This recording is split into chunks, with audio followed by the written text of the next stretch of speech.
Just get Facebook up and then.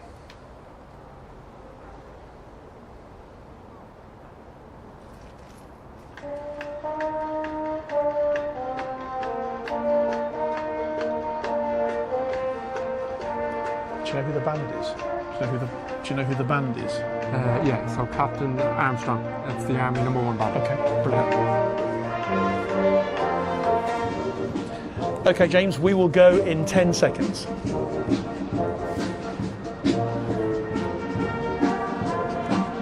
It's Carpenter, not Armstrong. Well, a very good afternoon to you from Dublin. Yes, we're in the Emerald Isle this afternoon, live here on Forces News Facebook for live coverage of a very, very special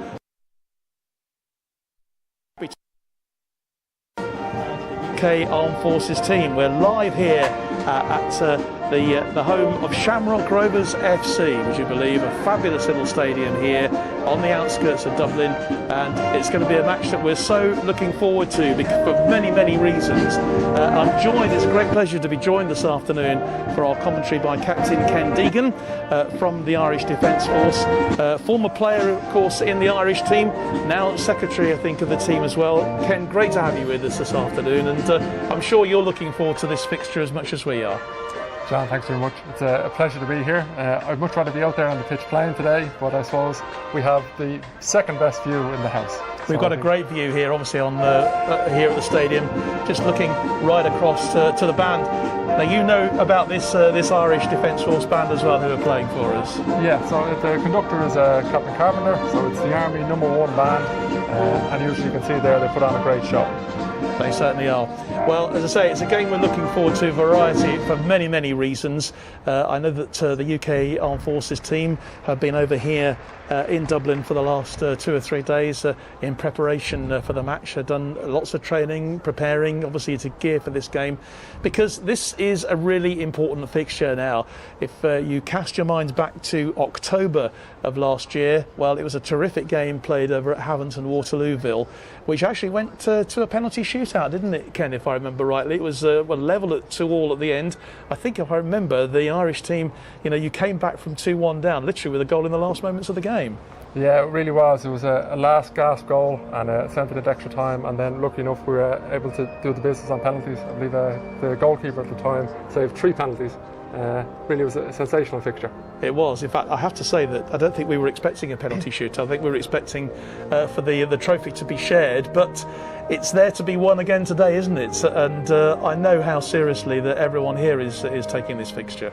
Yeah, I think both teams will give it well over 100%. And like I say, it's a very special fixture for both of the teams, and I think we're really in for something special today.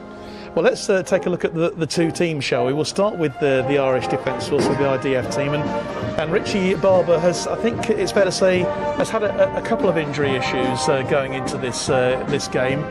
Sort of just looking down the side, from my point of view, I can spot at least 7 players who started the game at Hammond back in October. So obviously it's good to have a sort of a settled side, if you like, but you don't play that many fixtures. So is that the reason you just wanted to have a settled team today, or are you short of new players coming in? I think it's a bit of both, really, John. I think we're looking at new players coming in, particularly the goalkeeper there, Hallahan.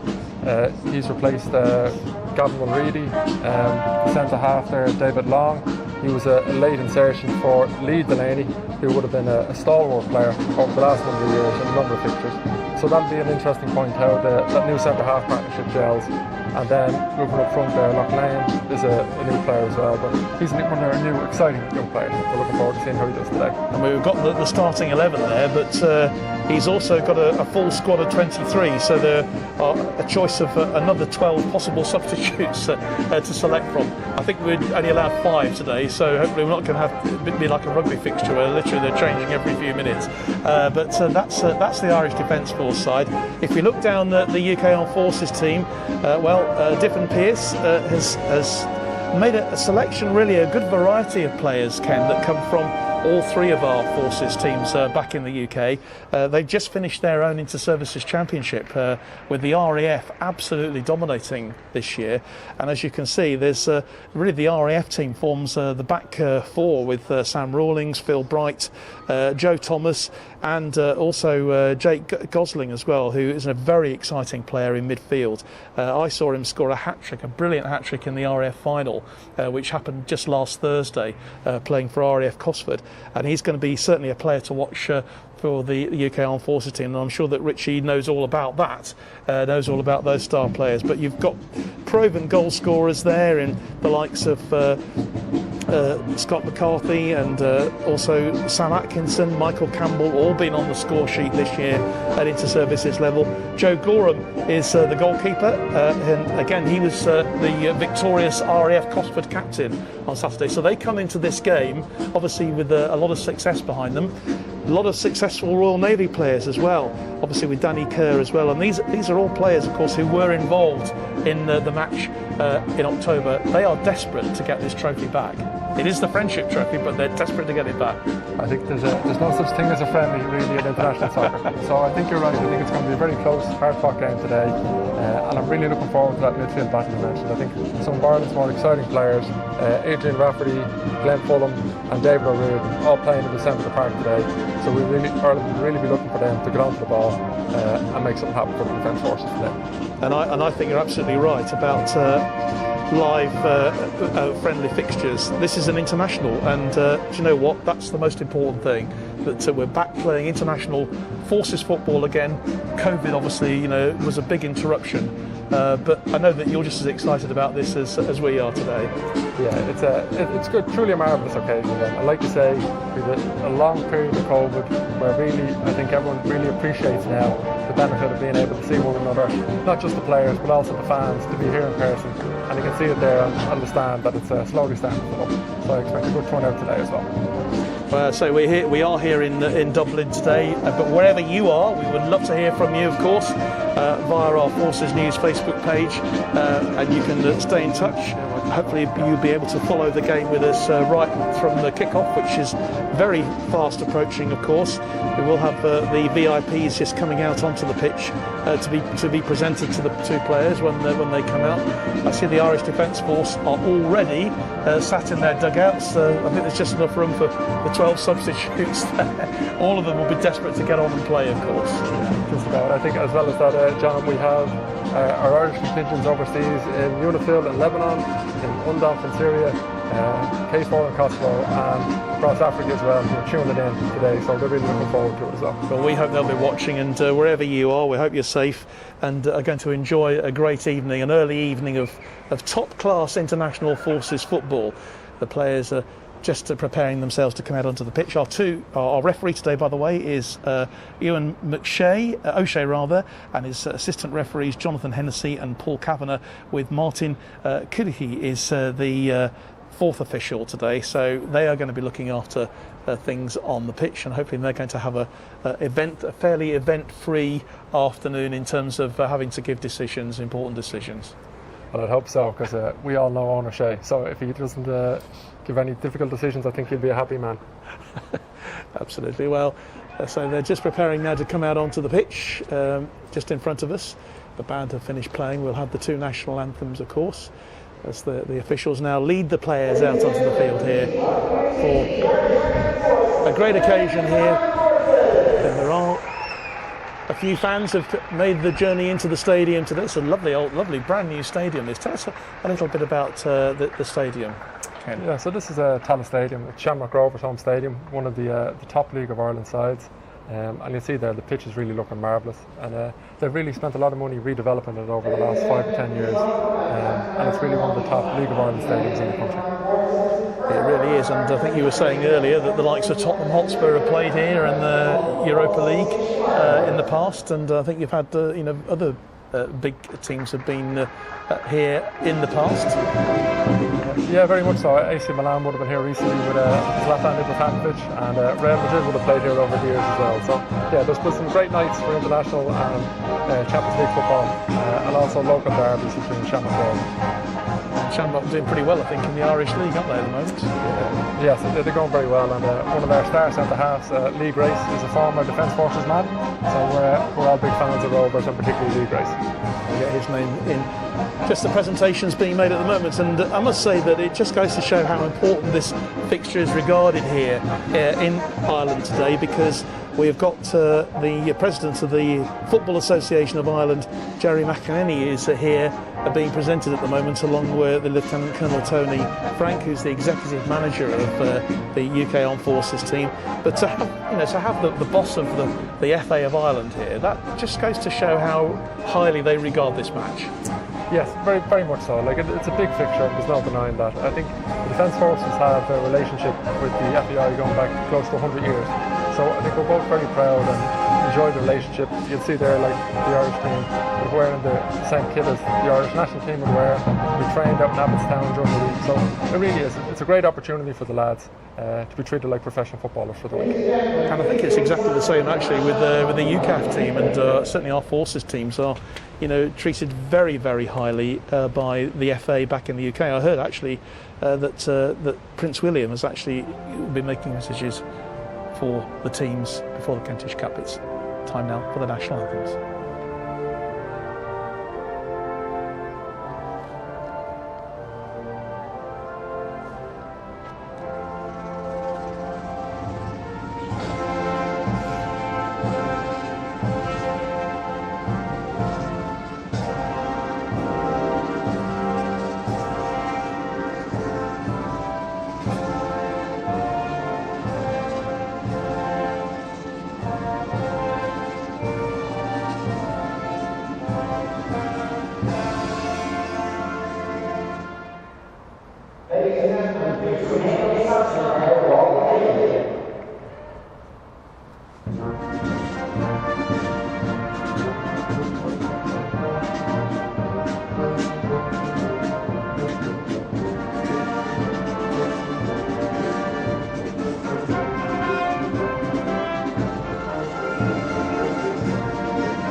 beautifully played the two national anthems of our two countries. Forces Football, international football, live for you here on our Forces News Facebook this afternoon. And wherever you are, you're more than welcome. A couple of messages coming through. Zoe Cockety says, best of luck to the Irish Defence Forces today. So that's the first of our messages, wishing the two teams all the best.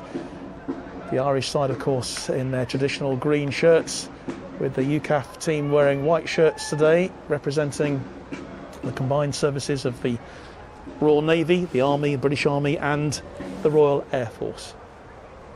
Just finishing their final preparations just on the pitch as they get themselves ready. And Ken, you know, you've been through these games, you know what it's you know exactly what it's like, don't you, to prepare? Nervous? Are you nervous for them right now? I'm jealous of them right now, to be honest. I think look, it's great to be here today, but I'd say the lads are really buzzing. We had a team meeting this morning and they're really hyped up and they're excited for this fixture. And really, like you say, to get back playing in person after the delay from COVID, it's really spectacular. So the two captains coming together then very, very shortly to exchange their pennants and handshakes. A quick team photo for UCAF first. Just happening away to our right. And I'm seeing John here, we're getting viewers in from across the Atlantic as well. Charlie Masterson is tuning in, so it must be a little bit early in the day for them, but it's good to see we're getting the support from around the world. Well, wherever you are today, we'd love to hear from you, and just let us know where you're watching and how much you're enjoying seeing some international Forces football. The UCAF team just lining up, and it's their captain there, Danny Kerr, Chief Petty Officer Physical Trainer Danny Kerr, alongside Scott Delaney, who is a player we know all about. I certainly remember him from the game out in Havant back in October. Absolute mainstay of the team, isn't he, Scott? It is, and I think Danny Kerr there as well. Two mainstays, you couldn't have put it better, John. They're real solid lads over a long period of time. I would have played against Danny in my own time, so I think he's a very solid player for the UK. Yeah, he's been around for a while, that's certainly the case, and still doing the business really as far as the Royal Navy is concerned.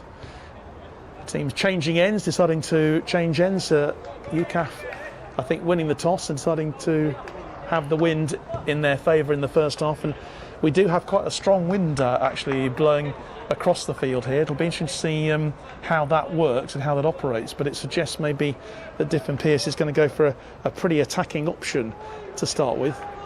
The pitch is, the weather of course could change. I've actually experienced games when the wind's actually changed ends at half time. We'd hope for that so in the first half. But beautiful location here in Dublin this afternoon, and we are so much looking forward to this game. Irish Defence Force against UCAF for this Friendship Trophy. And away we go. These early touches really important for both sides, just to get a feel for this fabulous pitch here, and also for steadying a few nerves perhaps. There's Rafferty. That's a lovely ball through wide to the right hand side, and Sean Ray is chasing it. Good defensive play there by Phil Bright. Brighty, as we know him. Regular commentator on this patch when he's not playing. I think he's disappointed he's not joining you in the commentary box today, Ken, but he'd much rather, as you say, be out there playing. I'd say so. I think that'll be an interesting battle down at the right hand side as well. Ben Dunn, who's another experienced player, he's a very quick winger, so we'll have to be sharp there today. But you see how the wind carried that one across, and chasing after it is Jake Gosling. Well picked up though by Loughney for the Irish on this left hand side, but the man who's done the work there is Danny Kerr to Gosling. Early touch though for David Long, back to his goalkeeper, to Shane Hallahan. Best of luck to all players and management. Ken, you certainly found your calling, says Alan Corboy. And Paula Brighthill says, come on, Brighty. Andy Murphy, watching from California, go on UCAF. So we've got people all over the United States watching as well, Ken. California, it's very early in the morning out there at the moment. It was a fairly meaty challenge, shall we say, by Danny Kerr there. Referee having a quiet word with him. Craig Doran knew all about that. Yeah, I think he did lead, but I think there'll be plenty of full-blood challenges today. I think both teams will be well out for it. Andy Kutcher, of course, who's the RAF team manager, says all the best to the UCAF boys, especially the RAF lads. Scott Delaney. That's a really good through ball, but an offside flag goes up against Ben Donahoe there. Must have been quite a tight decision, that one. I think so. I think Ben has started brightly there. He's looking lively, and I think you see there the last number of balls have been sprayed out to the right, so that's obviously an area that the defence forces were looking to get some joy out of.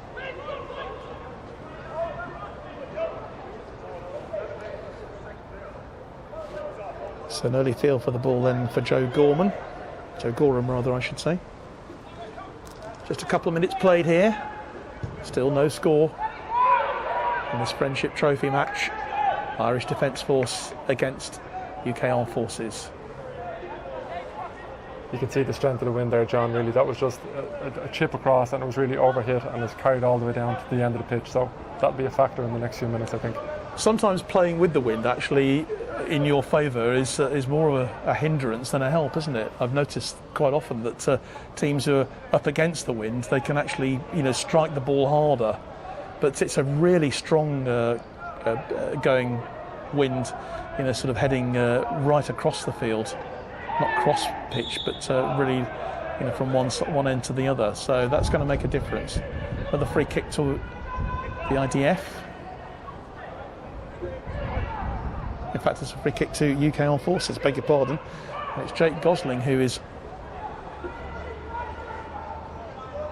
I think this is a good opportunity for the UK with the wind whip it in. It's an opportunity to whip it right in on top of the goalkeeper and test them early. Yeah, just moving in. We'll just see how this one shapes up. A real opportunity here for UCAF in these early stages. Free kick floated in, headed well clear though by the Irish Defence Force. And that was rather a cynical challenger. I think he may have a yellow card coming out early doors. Yeah. And no complaints there, I'm afraid. I don't think for Sam Atkinson, who took the free kick, but his name goes into the book early on.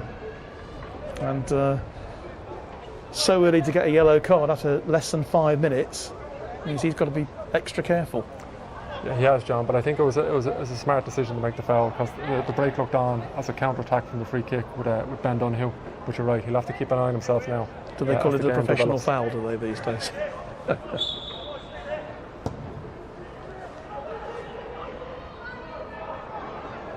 Nice run through, and again another free kick given, this time against Danny Kerr.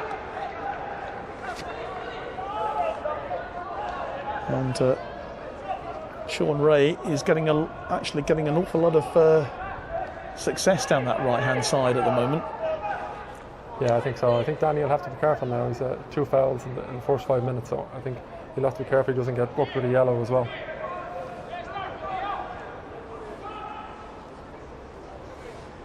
Over the ball then, Adrian Rafferty. And I think Danny Kerr's going to need a little bit of attention here. I think he's certainly hurt himself in the process of making that challenge. In fact, it's Mike Campbell who's gone down. I think he might have really stretched either his hamstring or his thigh. He's not looking too happy. And this would be an early blow for Diffin Pearce and UCAF if he can't go on any longer. The thing you don't get in this sort of football, you don't get play acting, do you, from professional players who go down. If players go down here, they really mean it. Yeah, very much so. I don't think it'll really be tolerated by either team. Very much in our military ethos of both our respective sides is to play hard and be honest, and I think you'll see that today. So a wee bit of treatment then for Mike Campbell. Still being looked at by the coaching team, the UCAF coaching team. A few more messages. Ryan Brenton says good luck to Mark Drysdale, right back for UCAF. I play with Mark up north. Our Suzanne Chislett is watching as well. Good afternoon, Suzanne. I think the Forces News programme is just about to go on air, so nipping in between the news programme today. I think we've just about done all the mentions so far, but yeah, keep those mentions coming through. It's always lovely to hear from you, wherever you are. And so we've had messages from the USA, and you've mentioned, Ken, that there are people all over the Irish Forces world who are watching. But this is sad news, I'm afraid, for Mike Campbell, because it looks like he's finished for the afternoon so early on, really hobbling badly there, just getting a bit of treatment, but he's not going to be able to stay on the pitch any longer, so it's going to be an early change for UCAF. They're going to have to bring a replacement on. But the free kick will now go ahead for the Irish then. Adrian Rafferty is standing over it.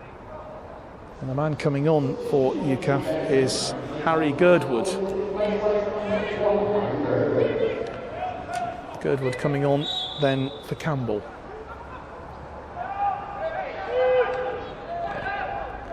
Rafferty then doesn't take the free kick. It's dangerously in the box there. And Phil Bright heads it clear for the first corner of the match, which goes to the Irish Defence Force. I think, John, that was a well-worked free kick by the Defence Forces. David Long was the man who swung it in. He feinted as if he was looking for a quick slip down the sideline, came back and whipped in an in-swinger. But got to Jody Dillon, but unfortunately he wasn't able to convert the header onto the target. Clearly something that's been worked on in training. Yeah, I got cut out with that myself many a time in training.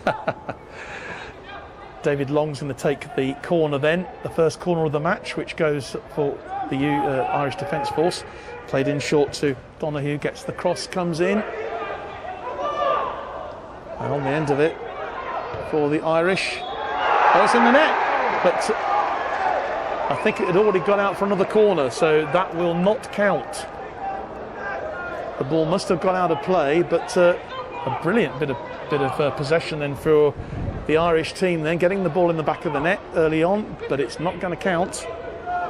No, that's a pity, but I think you're right. They'd already gone out for a corner, but it showed good technique and it was an excellent finish. So it's a good spell of pressure for the Defence Forces here now.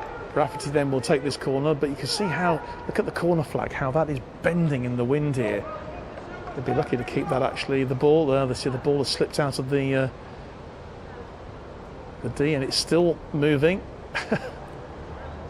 Well, that's not been taken from the right place, but the referee has allowed it to go ahead. Disappointing corner in the end, but a chance for UCAF now on the break. But again, a ball that should have been inch perfect into the path of Jake Gosling ran away.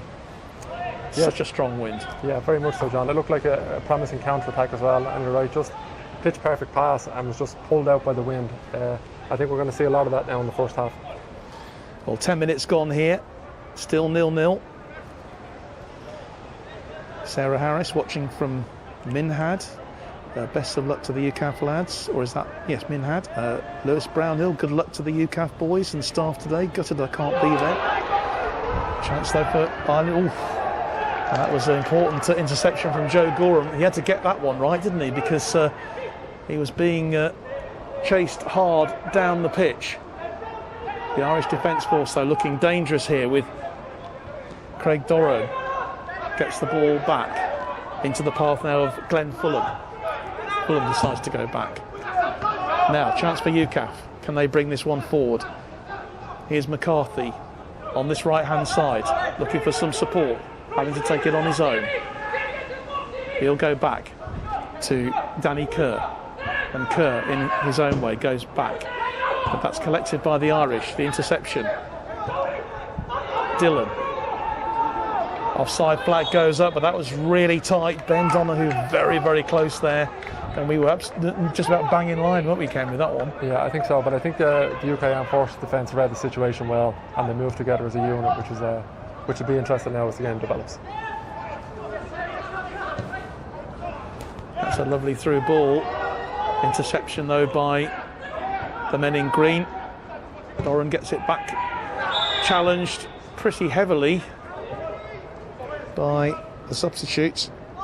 Harry Girdwood, goalkeeper, has gone down. Shane Hallahan. It was a pretty late challenge, to be honest, from Girdwood. But it's actually Gavin Mulroney who's in goal, isn't it, wearing number 16? I've just noticed. Sorry, John, I think that might be a mistake in the numbers. That's Shane Hallahan, but I think it is Shane. He's wearing 16. The jerseys, yeah. They do this all the time. These sports people, they change their shirts. So we had it right first time. So Shane Hallahan in goal, and although he is wearing 16, and he's fine to continue there as well. I think it was a late challenge, and more of a welcome to the match challenge. Yeah. Well, he certainly left his mark. And I'm interested to see how far up the field Hallahan can get this kick, bearing in mind the winds. The first chance he's had, and that's not a bad kick considering he put everything into it.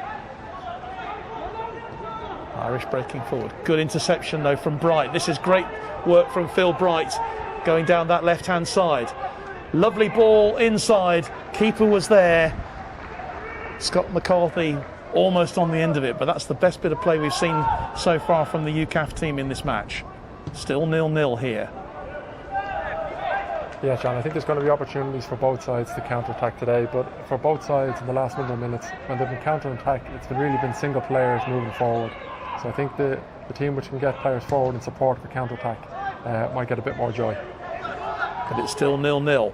UCAF coming forward again. Nice work from Gosling. Such an important player really for the UK Armed Forces team. Gibraltar international, of course. And that is onside. No, it isn't. Referee, the linesman's flag's gone up. And although Jody Dillon has placed the ball in the back of the net, it won't count, but playing a pretty high line, aren't they, the UCAF team? Yeah, very much so. Now it'll be interesting to see as the game develops and the pace of the two Irish wingers starts to tell if they might get caught out with that high line. So almost a quarter of an hour played. Still to get our first goal here, although the Irish Defence Force have had the ball in the back of the net a couple of times, both disallowed, but UCAF challenging hard, trying to use the wind. Here's Gosling. And he wins the throw-in.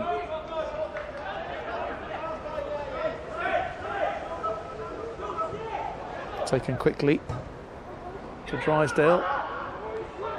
That cross turned into a shot in the end. Very quickly the goalkeeper plays it out to no one in particular. Throw in then to UCAF. Here's Bright.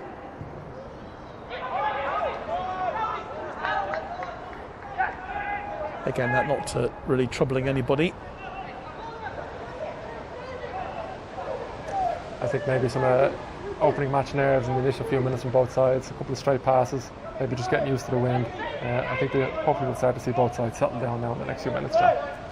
Well, also getting used to this wind as well. It doesn't make it easy, does it, when the wind is so obviously different for both sides and the way they're playing. Good clearance. Bright on the end of it.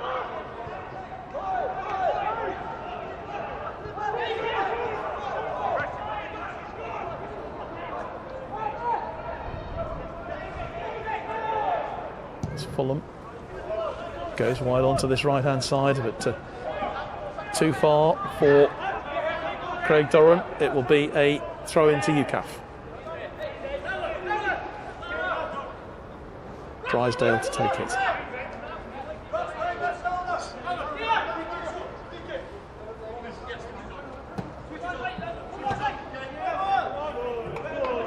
Gosling's attempt to get that ball forward.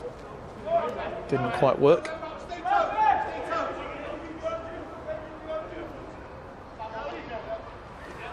And I see here, John, the linesman, they're getting their own shout out as well. Joe Hennessy from his hometown. It's good to see the officials getting support as well as the players. Indeed. Yeah, the officials certainly did their very best. I'm not sure if that happened here in Ireland, but certainly in the UK, a lot of our forces officials were amongst the first military sports people to get back into action after COVID, because obviously football started pretty quickly, didn't it? Even behind closed doors. Yes, very much so. The same here in Ireland as well. A lot of the Defence Forces officials would be involved with the League of Ireland, and they would have been straight back into action, itching to get back, no more than the players. Well, they did a great job, they really did, because without them, of course, without the officials, you don't have football of any sort.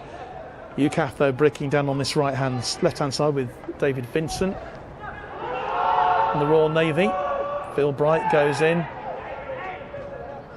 He's impressed so far. Here's Vincent again. Plays the ball across to Sam Atkinson. Atkinson looking to take a shot. Nice turn on the edge of the box from Girdwood. And that goes out for a corner. But UCAF certainly trying to make the most of the wind, aren't they? They will be taking shots from 25, 30 yards out if they have the opportunity.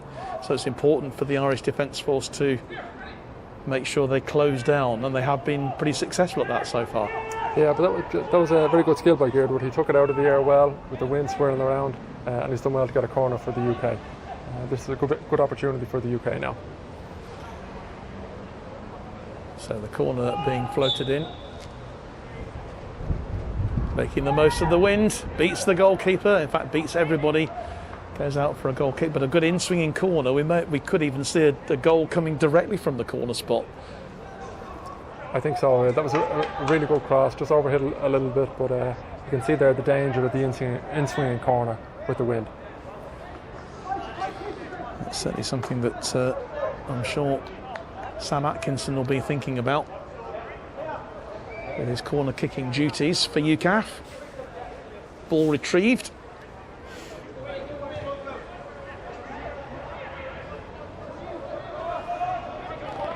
Here's Scott Delaney. Long through ball.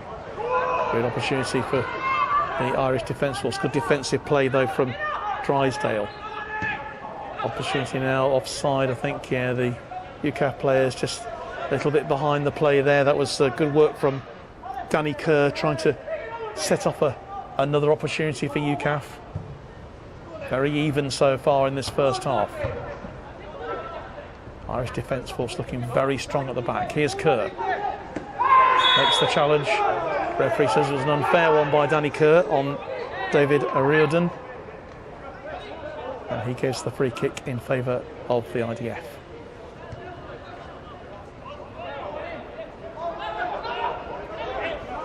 Alan Corboy says, is Tom Clace part of the UK squad? Yes, he is indeed. If he comes on, he'll be wearing number 20.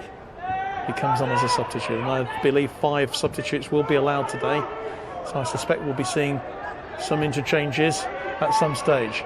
Goalkeeper comes for that long ball successfully. Joe Gorman. Yes, John. Joe Gorman's shown very good position early on in this game. He's positioned himself not just well on that occasion, but previously showed himself off the line very smart, which I think is important with the wind and the high line that the UK are playing.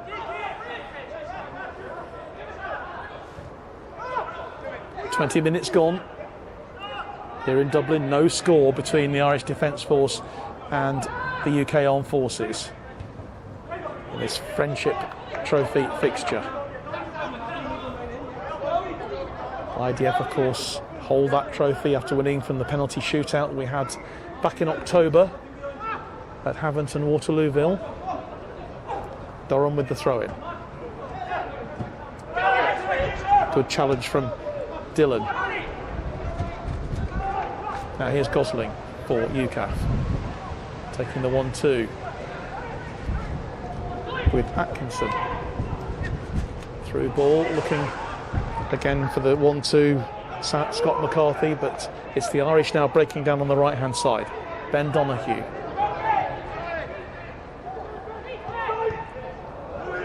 Both defences really looking pretty strong at the back, aren't they, at the moment, Ken? Not a lot getting through. No, and that was a very smart interception by the UK there. Ben Donoghue was looking to thread the ball in between the two centre halves for Dale Loughlane to come on to the end of it, so it was a sharp interception by the UK. Here's McCarthy. Then Gosling. Lovely ball, square to the left-hand side from Sam Atkinson. Bright with the cross. Again, too near to the goalkeeper. Not going to catch him out from there. Here's Fulham then.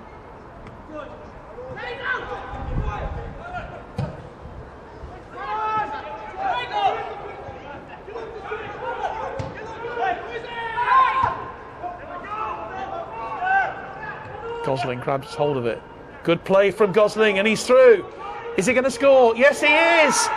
And, well, it's Jake Gosling, who has had such a magnificent presence for the RAF this year.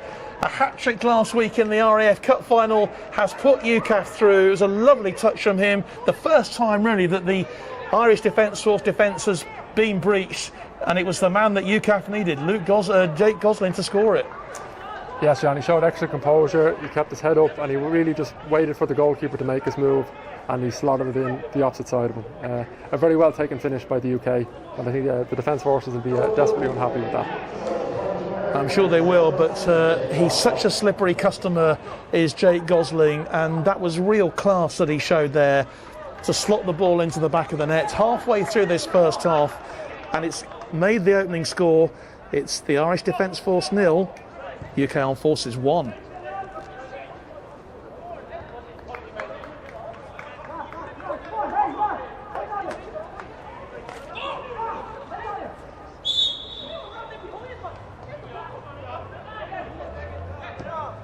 Well, UCAF will be really pleased with that, because they had suffered really the worst of maybe the chances coming for the Irish team.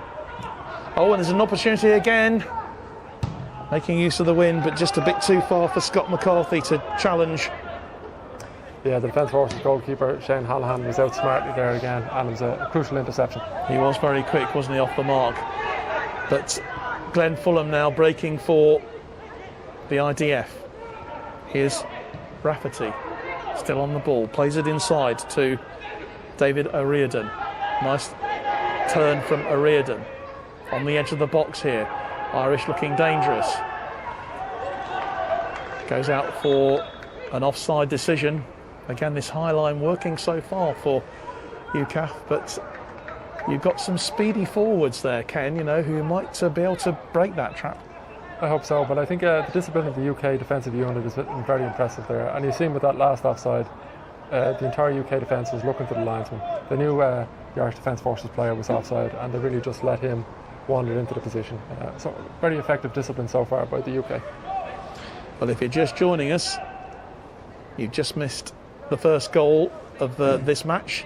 Gone to UCAF. They lead here by a 1-0. Jake Gosling on the end did a really superb job. Really as a solo effort. Broke through from about 30 yards out and ran it underneath Hallahan, the goalkeeper, to put UCAF in the lead right halfway through into this first half.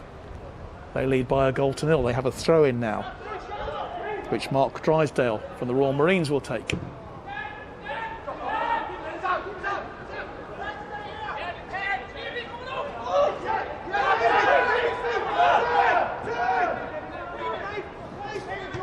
Vincent through to Gosling, takes the 1-2, and that's a really good save from the goalkeeper, but I think there was an offside flag. Yeah, Harry Girdwood thought he might have been in there. It was again a marginal decision, but they got it absolutely right. Yeah, but again, the UK Armed Forces starting to look impressive coming forward. That was a very nice pass, split between the two centre halves, and he was just unlucky to stray a yard offside, but a smart save by the goalkeeper.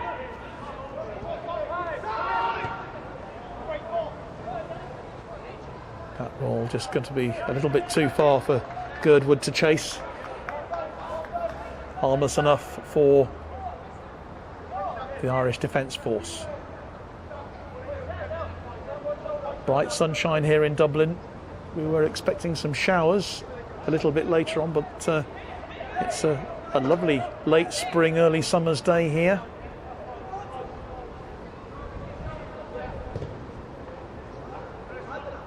I'd say perfect conditions for football with this wind, making it rather unpredictable, but we are still enjoying it.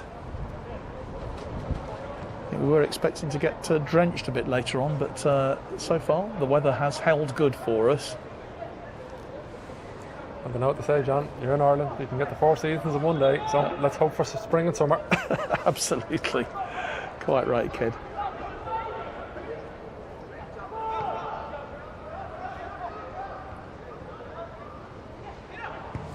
I think the UK are starting to get very effective at getting to the second and the breaking ball here. They're getting ahead of the Irish Defence Forces and a lot of the breaking ball. Yeah, they're just using the wind really to their advantage at the moment. I think they've got the measure of it now and realising the power that they can really get the ball forward quickly. It looks like Route 1 stuff, it actually probably isn't, but it's they're certainly getting that ball forward. But you write anyone from the IDF off at your peril, as we saw a few months ago. Here's O'Riordan, lovely ball across to the left-hand side. Here's Craig Doran, takes it forward as far as Rafferty. Rafferty goes down in the box. It's like a rugby tackle down there, bit of rugby league going on. Yeah, John, I think that the pass from Craig Doran for Rafferty was just a little bit under hit and allowed the UK Armed Forces centre-half to get across and make the interception. But they have a throw in. Doran takes it quickly. Ball runs out of play. A good old traditional shoulder charge there from Mark Drysdale. And there wasn't very much that Jody Dillon could do about that. Almost half an hour played here. UK Armed Forces leading by a 1-0. That'll be an interesting battle, John, as the game develops between Drysdale and Jody Dillon. Jody Dillon's a stalwart GAA man, so he'd well use a shoulder charge or two. So it'll be interesting. He does indeed. And here come UCAF once again, but good covering tackle from Craig Doran. Onto the right-hand side goes Sean Ray. Ray looking with a long ball to find a green shirt in the penalty box, but it's UCAF who pick it up. And here's Gosling. So bosses that ball in midfield. Out of play it goes from David Vincent. UCAF have the throw-in. And I'm sure Dippin Pearce is going to be delighted so far with what he's seen from his players. What will Richie Barber be thinking? Is he thinking, maybe we can do the same with the wind in the second half? Or, is he anxious really to make sure they can get back into this as quickly as possible? I think he'd be looking for the team to get back into it as quickly as possible. And really to get the ball on the deck and start playing the little triangle passes around the centre of the park and try and break the UK's high line.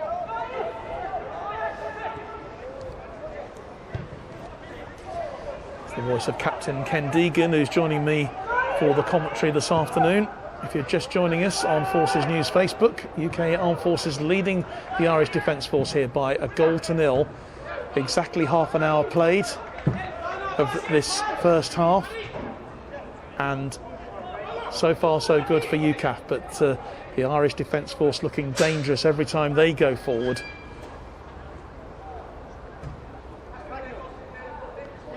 And I seem to remember they came back twice from being behind over in Hampshire back in October. They're not unused to this situation. Here is Glenn Fulham.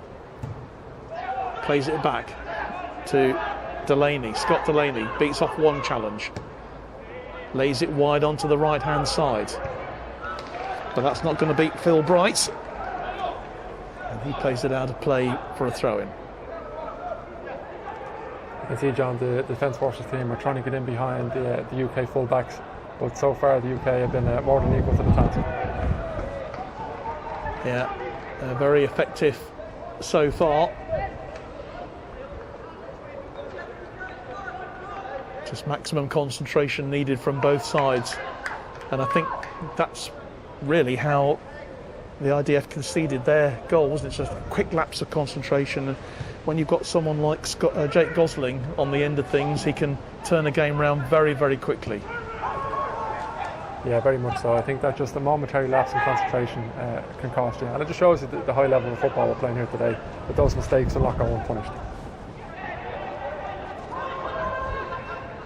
Here's Fulham. Out it goes. IDF throw in, which Ray will take.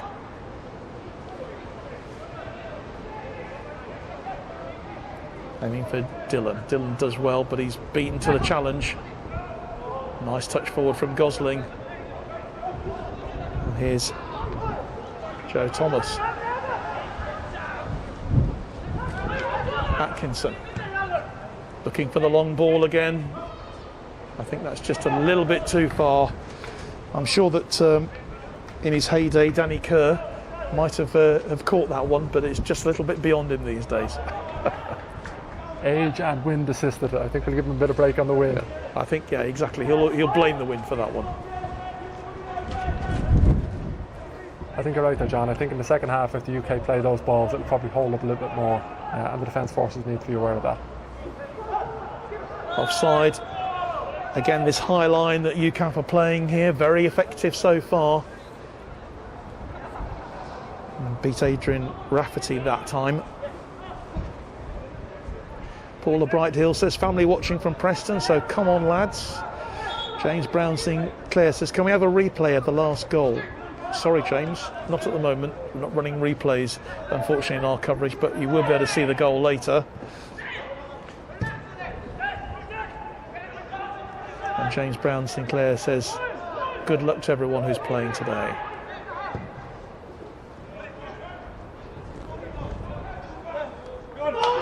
Dale Lockney shepherds the ball out of play. UCAF will have the ball, have the throw in. John, I think the UK are crowding the space in the middle of the park very well, and they're really forcing the defence forces to spray the ball maybe a little bit further than they'd like to. It's been proven to be a very effective tactic so far. Especially with this high line they're playing as well for the offsides. I think that was a foul. I think Jake Gosling just a little bit too vociferous then in his push then on David O'Riordan, and the referee spotted it. He's given the free kick. Long takes it.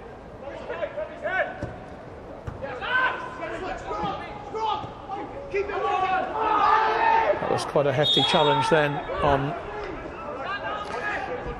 Sam Atkinson, and he felt that. The referee has brought that one back. You're quite right, this is definitely not a friendly fixture in terms of the way things are going.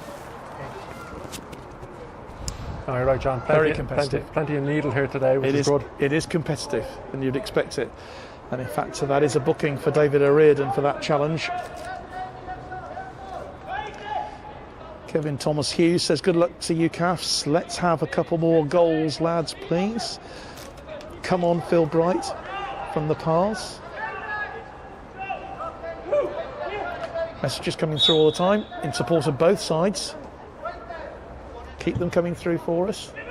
Free kick taken into the penalty area, but again the wind has carried it right through to goalkeeper Shane Hallahan.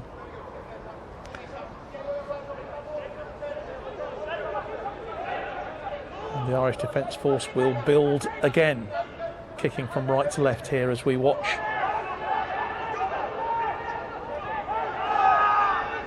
Donahue, lovely ball through, just a little bit too far for Dale Loughlin,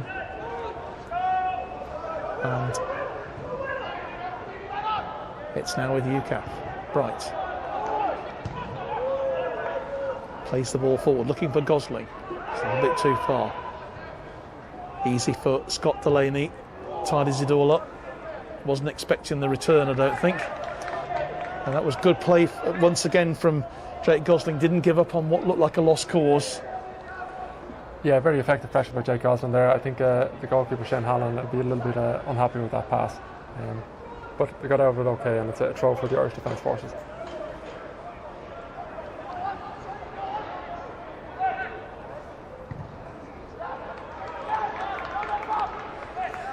defensive work from Sam Atkinson.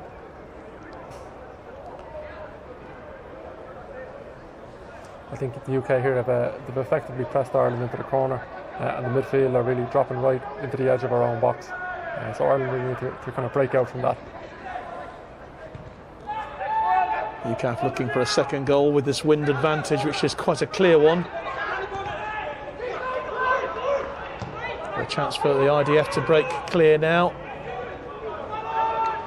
Good defensive cover though from Joe Thomas. Just denying the chance then for Jody Dillon to break through. They have looked effective at the back of UCAF so far. Calling for another ball. 37 minutes played here in Dublin. And the score is Irish Defence Force 0, UK Armed Forces 1. A goal from Jake Gosling, 22 minutes. Great individual effort from him. IDF with a chance here. Jody Dillon still has the ball. Floated into the penalty area. It'll come out though for UCAF with Danny Kerr. Again, he hooks the ball forward.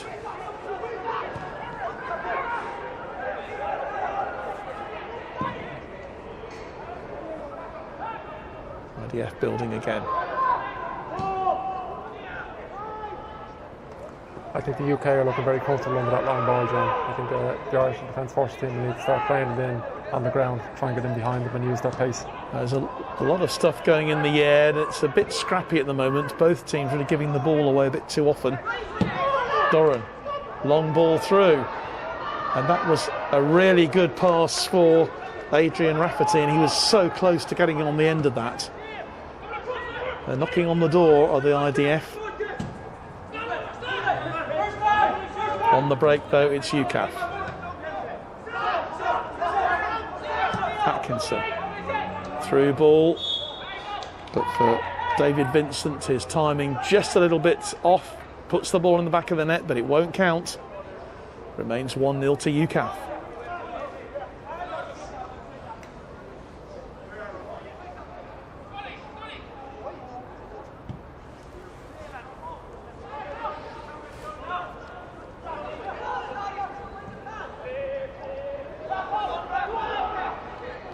Rafferty.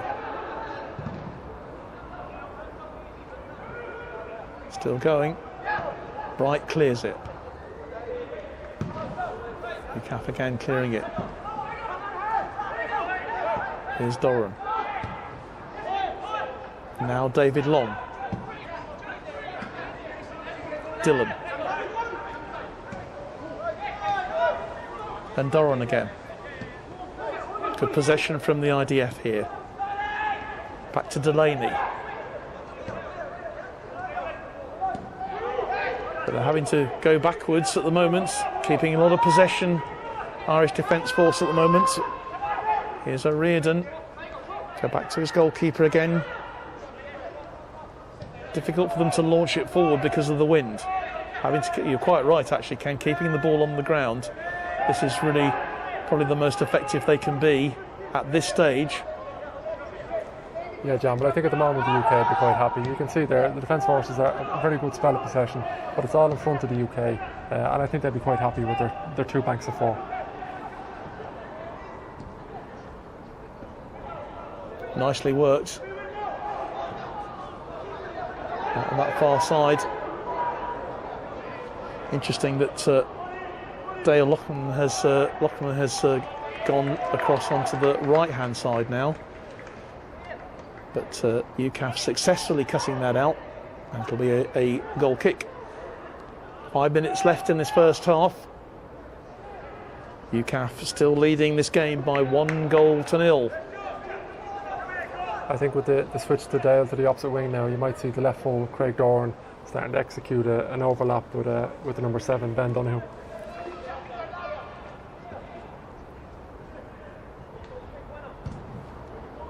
Gorman then with the goal kick, getting plenty of length on that. Good defensive work from Joe Thomas. Here's Bright.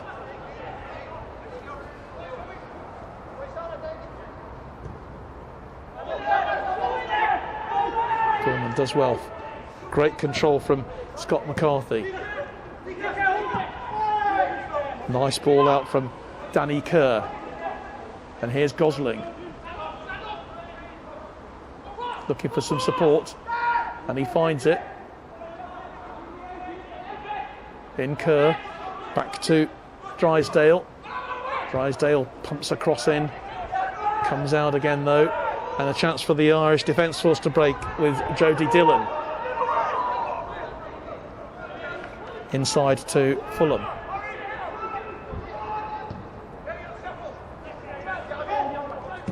Here's Doran. And Donahue. Cut out well though for the UCAF team. For Riordan. Ball is bobbling about all over the place. It's a wonderful playing surface here. So true, isn't it, Ken? It's just must be a joy for the players to play on. Yeah, very much so. But I think Joe Gorman was out once again, sharp to intercept the danger. So good play again by the UK. But also some good possession for the Irish Defence Force here in these last few minutes of the first half, which I'm sure is going to give Richie Barber, plenty of encouragement for the second half. Yeah, very much so, John. I think the Defence Forces team always try and play the ball on the deck and play to the strengths of particularly the lads in midfield. So I think they'll be encouraged by these good spells of possession, and hopefully they can convert that into some chances. The foul conceded by Scott McCarthy. Josh Smith says, can I please have a shout out for Mark Drysdale from his cousin Rocky D and family? Consider it done. Graham Watson says, Jake scores in every match he plays. Johnny Gosling will be proud. Well, Jake certainly has been on fire with the boot in the last couple of games that we've seen him play. For the Air Force in last week's RAF Cup final. His hat-trick saw off RAF Marham, and he's scored the goal here today that separates these two teams. But here are the Irish Defence Force with Dillon. Tries the shot. It was a good effort. Yeah, I think, John, it was nice play there by Dale Loughnane. I think the switch from the left to right is starting to work. He cut inside nicely, played a nice ball in for Jody. He wasn't too far away, was he? No, I think it was a good strike, but I think the opposite of the UK Armed Forces, the wind maybe held it up a little bit. A good spell of possession for Ireland nonetheless. This military international then stands at the moment 1-0 in favour of the visitors. For the UK Armed Forces team, leading by a 1-0 into this final minute of normal time in the first half. Headed forward by Scott McCarthy. It'll roll out of play for a goal kick. Into the area to the right-hand side. Under development, I think. Ken, is that going to have some stands put up at some stage, do you think? I think so. I think over the last 10 years, the Dublin City Council have been helping Shamrock Rovers develop the stadium. So the stadium we're standing in now with the commentary box is only a recent addition. So I think the plan is to continuously develop it. Well, very plush it is. A lovely stadium. And a great pleasure, I know, for all the players to be out there enjoying the pitch. Just a couple of minutes of extra stoppage time will be played at the end of this first half. And we are already into that time. UCAF holding on to their 1-0 lead, but danger now coming forward in the form of Craig Doran. Here's Rafferty. Through ball is partly cut out by Joe Thomas. Oof. Well, that was an attempt there from Loughnane, and it was bobbled around in front of Joe Gorman. He wasn't quite sure which way it was going. No, I think it took a bit of a deflection, and I think he'd be happy enough that the deflection took the sting out of it.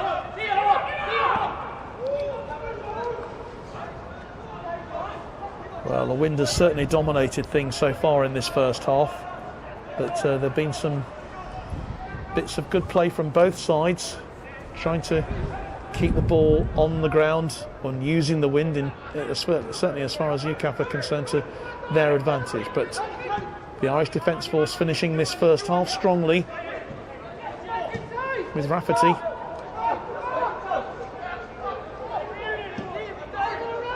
Plays it wide to Doran. Here's Donahue. Little flick is cut out well by UCAF. Ball still in play. Throw-in goes to the Irish Defence Force, taken quickly. Cross goes in. Oh, and a fumble from Joe Gorman, but luckily he got there in time ahead of Jody Dillon. That could have been quite embarrassing. I think so. As a former goalkeeper, I feel for the keeper there a little bit, but lucky enough for the UK, he got a bit up on the second attempt.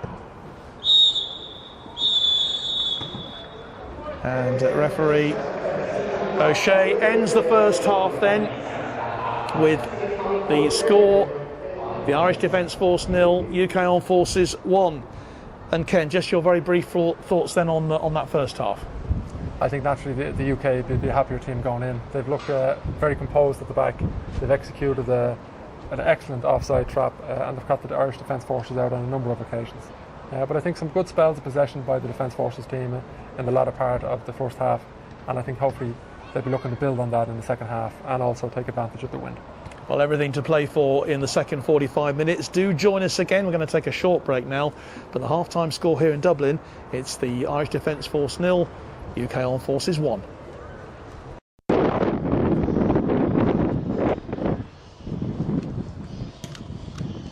Okay, lads, thanks.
Just wait for the music to go, and then we'll pick it up.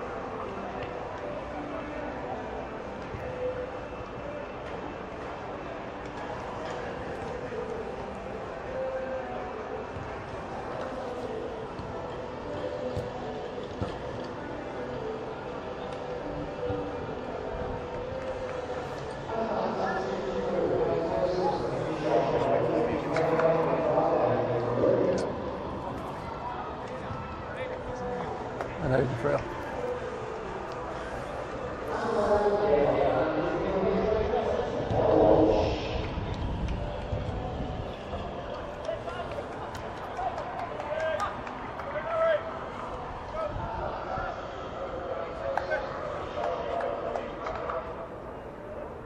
Well, welcome back to our live coverage of the second half of this international friendly Friendship Trophy match between the UK Armed Forces and the Irish Defence Force here in Dublin. 1-0 the score to the UK Armed Forces team at the end of the first half. It was a lovely solo effort from Jake Gosling, and I'm joined by Ken Deegan from the Irish Defence Force. Ken, a few substitutions, a couple of changes. In fact, I think one change for the Irish Defence Force at half-time. I think two actually, John. Derek Walsh is after coming on for Dale Knocklane, number 11, and number 12, Adrian Friel, has come on at right full for number 2, Sean Ray. So it'll be interesting to see how those changes develop. Straight away, UCAF are pushing forward, looking for an opportunity early doors in this second half. Haven't noticed any changes made by Diffin Pearce to the UCAF team. But it's the Irish Defence Force now kicking from left to right. Of course, they've now got the wind advantage that UCAF used so effectively in the first half. We'll see whether that pays dividends for the home team here. Rawlings plays it forward on that right-hand side of the field. Floated ball through to Kerr. Kerr does really well.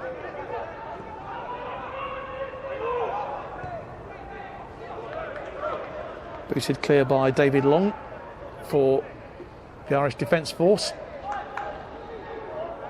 Lovely goal that we saw from Jake Gosling to separate these two teams at half-time. Took it so well. Chance for UCAF again on the edge of the penalty area with David Vincent. Ball comes in. And the offside flag has gone up. But it'll be interesting to see what sort of space Phil Bright has on this left-hand side, always pushing forward as the left full-back. Yeah, very dangerous ball into the box there by the UK. I think the Defence Forces keeping it out sharply, but just shows the danger of the UK on the counter-attack.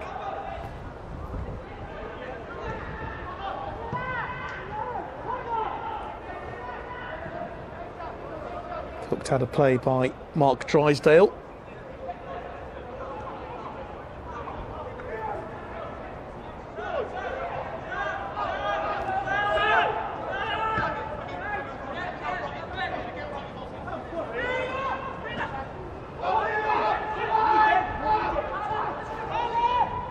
Scott Delaney.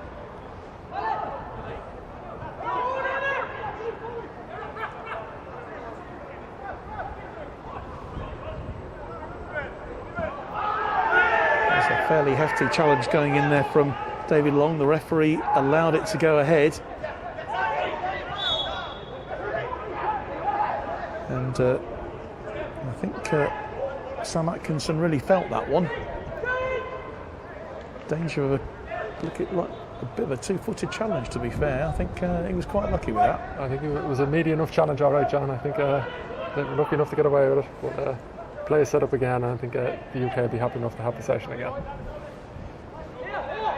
Terry McCauran says, "Let's go UCAF." Angela Parhill, "Good luck, Phil Bright, making more amazing memories. Love Auntie Ange." I think we'll have to tell Phil later that she's probably his biggest fan. Wide on the right-hand side. McCarthy chasing that, but Craig Doran clears his lines and it goes out of play for a throw-in. UCAF kicking into this strong wind. Still a really lovely bright afternoon, early evening here in Dublin. We were expecting some rain, but it's not come so far. Here's Friel, one of the substitutes. Yeah, I think the defence forces will be looking for a bit of magic out of Aidan Friel there. He's long-term involved with the team and spent close to a decade playing League of Ireland football, so good composed player on the ball, and I'd say we'll see a lot more of the ball down the right-hand side in the second half. Even Phil Bright couldn't get that one from Gosling there, just a little bit too much for him. Here's Doran. And Fulham.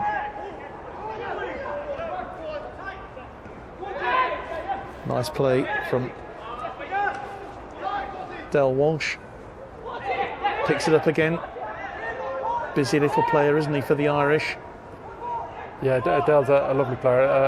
A goal he scored in China was a contender for the Puskas Award, so we'll be hoping for a bit of magic out of him today as well. UCAF will have to keep a very close eye on him then. Just come on as a substitute for this second half. Here's Phil Bright. Decides to go back to Joe Thomas.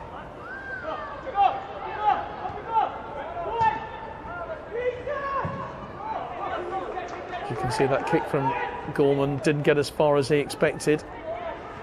And here's Reardon, loses out though. UCAF bringing it forward. Opportunity for them now with McCarthy. Got a couple of players inside. Offside flag goes up though against Harry Girdwood. Just timed his run just a little bit too early. So it looks like the Irish Defence Force are also playing the sort of high line with the wind in their favour as well, Ken, in the second half. Yeah, very much so, John. Both teams trying to keep the high line, but it'll be interesting to see if the Defence Forces are as effective as the UK as maintaining that line. Nice play from McCarthy, still going into the penalty area, shoots, good save. That was a fine save from Hallahan there. He needed to make the save, but brilliant run from McCarthy. Yeah, an excellent run and a good strike at the ball, but Hallahan covered the goal well, and the Defence Forces out of jail. Offside flag goes up. The referee allows play to go on with Vincent. Again, just offside is Girdwood. That was a close one, John. They're getting tight. You just wonder if that offside trap gets sprung, it could be difficult for the Irish Defence Force. Just right on this right-hand side is Aidan Friel. And he gets that ball eventually. Here's Friel. Being challenged by Bright. Nice ball forward. Onside. And is there a chance for the equaliser? But it's hooked over the bar. Brilliant defensive work then for UCAF by Joe Thomas there, keeping that ball out, and a real opportunity for the Irish Defence Force there. Yeah, that was an excellent link-up play with Adrian Friel and Derek Walsh. I think he really chased it down, and Friel chased it in well. But a marvellous goal line clearance by the UK. But a good spell of play for the Defence Forces. Yeah, their best bit of play really in this second half so far. They've started really well. Want to make use of that wind advantage. Yeah, and that link-up play down the right-hand side is encouraging from the Defence Forces perspective. Along with the corner then. Using the wind. Good defensive header from Brights there. Kept in play though. Ball will come back in. Nice header as well, cleared by Atkinson. Gosling goes down under the challenge. Unfair challenge, says the referee, from Jody Dillon. Good defensive work then from UCAF. Yeah, the UK looking very comfortably defensive at the moment. Two excellent deliveries in by the Irish Defence Forces, but the UK centre-halves dealing with it very well. And they look comfortable under the crosses into the box. But a moment of danger and some brilliant defensive work from Joe Thomas there to keep that out. When the goalkeeper was beaten, Joe Gorman was beaten there by some really good Irish play.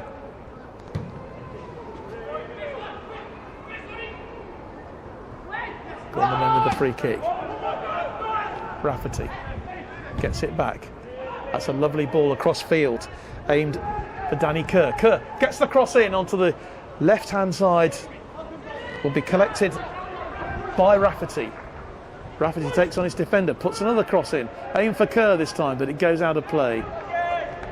So instant response from the UCAF team, and looks like we're going to have another couple of changes for the Irish Defence Force being lined up. It looks like Craig Wall is definitely going to be one of those players coming on, and also Chris Kenny is going to be making an appearance as well for the Irish Defence Force. So Richie Barber certainly making a few changes.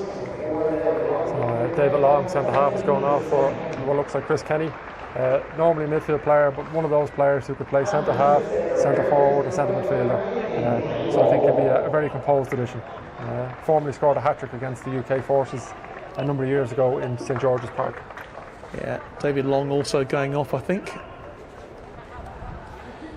It's David O'Riordan who's going off. Yeah, so David O'Riordan has gone off for Craig Wall, so that's more of a like-for-like, a straight swap. Craig Wall will probably just look to go onto the ball a little bit more and then look to bring in the centre forward, Jody Dillon, and spread the ball out left and right to the two wingers. But still UCAF in front here. A goal scored after 22 minutes by the RAF's Jake Gosling, separating these two teams. 55 minutes played here in Dublin. Matt Gardner says, "Go on, Vincent." Vince Williams, UCAF playing well. Vince Williams, of course, is the RAF secretary, county secretary. Here come UCAF again, though. Opportunity inside the box. Good defensive play, though, from Friel. Brings it clear. That's a lovely touch. Brilliant little touch there from Welsh. And once again, we're seeing that link-up play again, John. Yeah, these are players who've just come on the field. And just a little bit too far there for that nippy Del Walsh there, who was almost on the end of that, but he started the move with that lovely little flick in the middle of the pitch there, middle of the field. I think the Defence Forces will be happy now. They're starting to see the link-up play, starting with Aidan Friel at the back and linking up well with the midfield, and the runners are coming in from deep. So I think this is an encouraging spell from the Defence Forces. Can they break the UCAF defence? Can they get through? Still UCAF with that narrow, slender lead.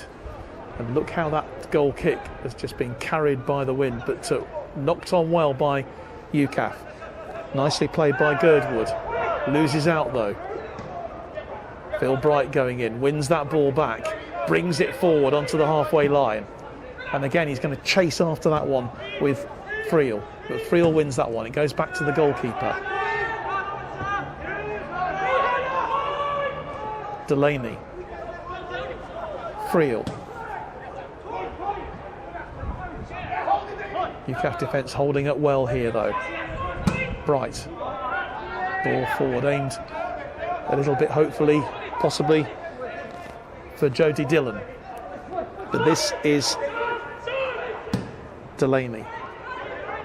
Lovely ball onto that far side of the field. Real opportunity for the Irish with Rafferty. Takes the shot. And it goes high and wide in the end, but he had a lot of space there, didn't he, Ken? A lot of room. Yeah, a lot of room. I think that was an exceptional crossfield ball, and you can see where the wind is just carrying it on into Rafferty. And he picked a spot, aiming to curl it over the keeper into that top corner, but just a little bit too much on it. So I think the Irish Defence Force, they've got to get to grips with the favourable wind conditions that they have. In normal conditions, that could well have flown into the net and brought us back to 1-1. Gorman, though, with the goal kick. Just wondering whether he might be tempted to play this out a bit more often than go for the long free kick, given the wind. But he's caught that one well. Kerr. Intercepted, though, by Kenny, who's fouled. The referee says free kick. Almost an hour played then in this Friendship International. Scott Delaney.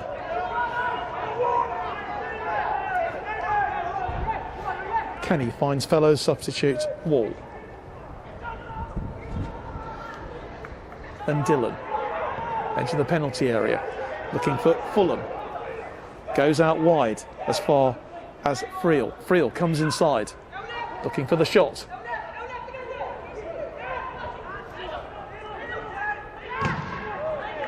Great defensive block from Danny Kerr to deny the Irish the opportunity to shoot from the edge of the penalty area. Good hold-up play from Scott McCarthy, who's brought down. Quickly taken free kick. The referee wants it brought back. Yeah, I think the UK got back around very well, just pushed the defence forces further back, but I think a very good spell of play by the defence forces. The substitutions seem to be having an effect. All of them are looking to get on the ball and looking to play it in on the deck to their own strengths. Another yellow card shown for that challenge by the referee. Derek Walsh is getting a shout out from our troops overseas in Lebanon. Go on, Derek Walsh. What a player, what a man.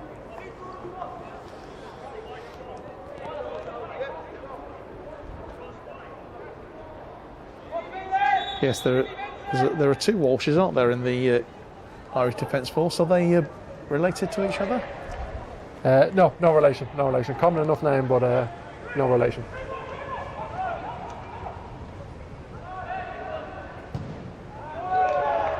Goalkeeper happy to squirt that into the stands. Go on the lads, Derek Walsh, what a player, as you say, says Ronan Kerrin, and Darren Vincent says thanks for your support. David Vincent, Matt Gardner, and keep those messages coming from wherever you are on our Forces News Facebook page. Live this afternoon, going into the evening here in Dublin. Still the sun shines on us, and it's shining on UCAF at the moment with Harry Girdwood, who's won a corner on that right-hand side.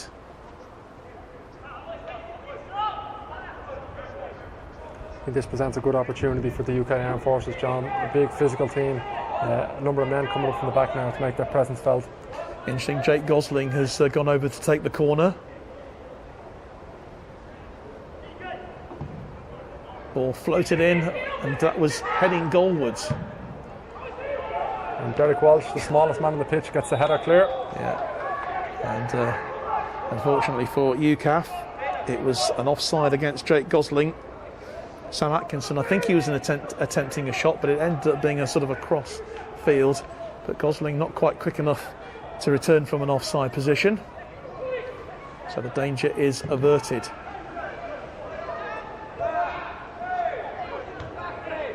Certainly the Irish Defence Force upping things in this second half with the wind advantage, but UCAF holding out at the moment. Here's Dillon. Good turn from him.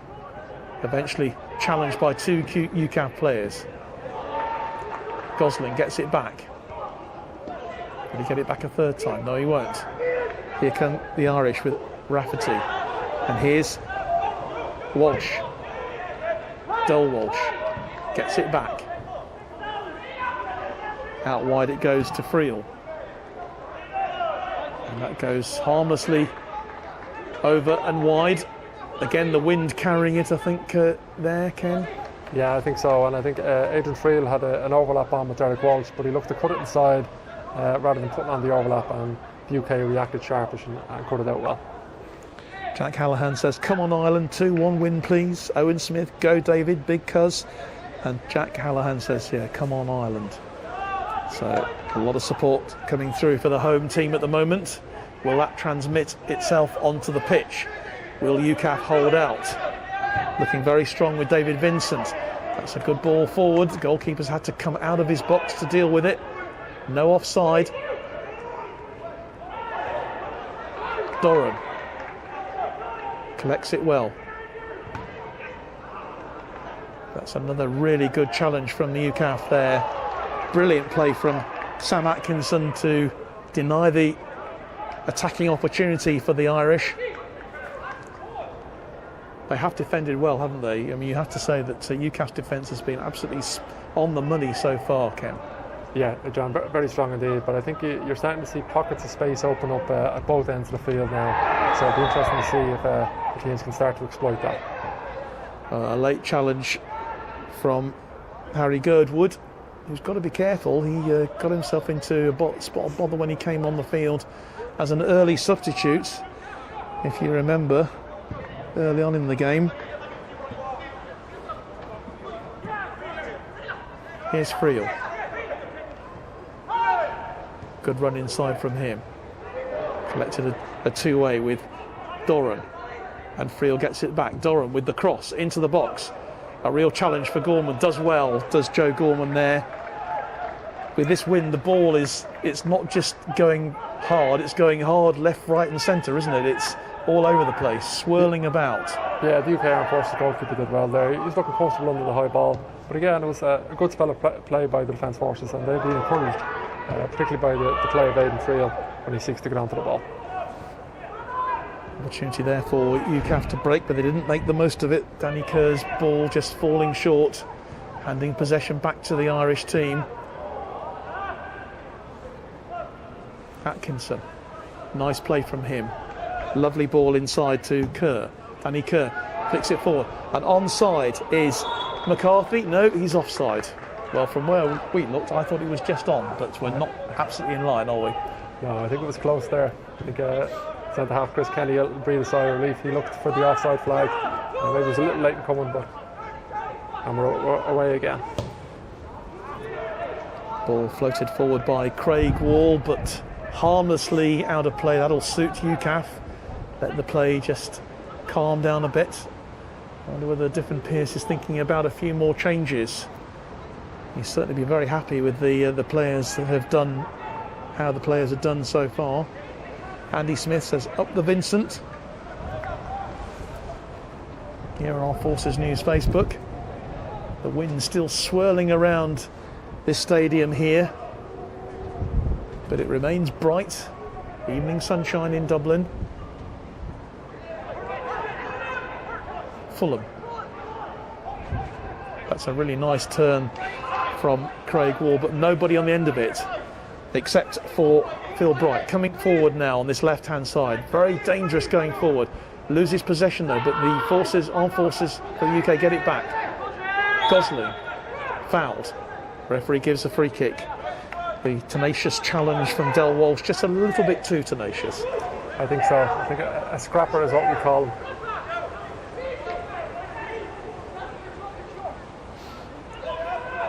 Gosling just wanting to slow it down a little bit. Very much controlling things there in midfield.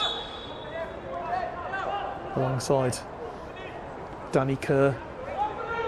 Joe Thomas just moving forward. He's going to try and hook that ball into the right hand side of the box as Gosling just does his shoelaces up. Uses a little bit more time up, a good professional tactic, but he takes the free kick now. Finds its way through, and it's cut out, really well cut out by Craig Doran. And that was another opportunity for UCAF there.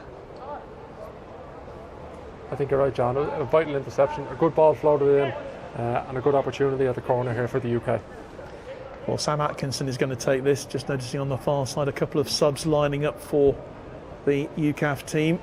In fact, 3 subs now.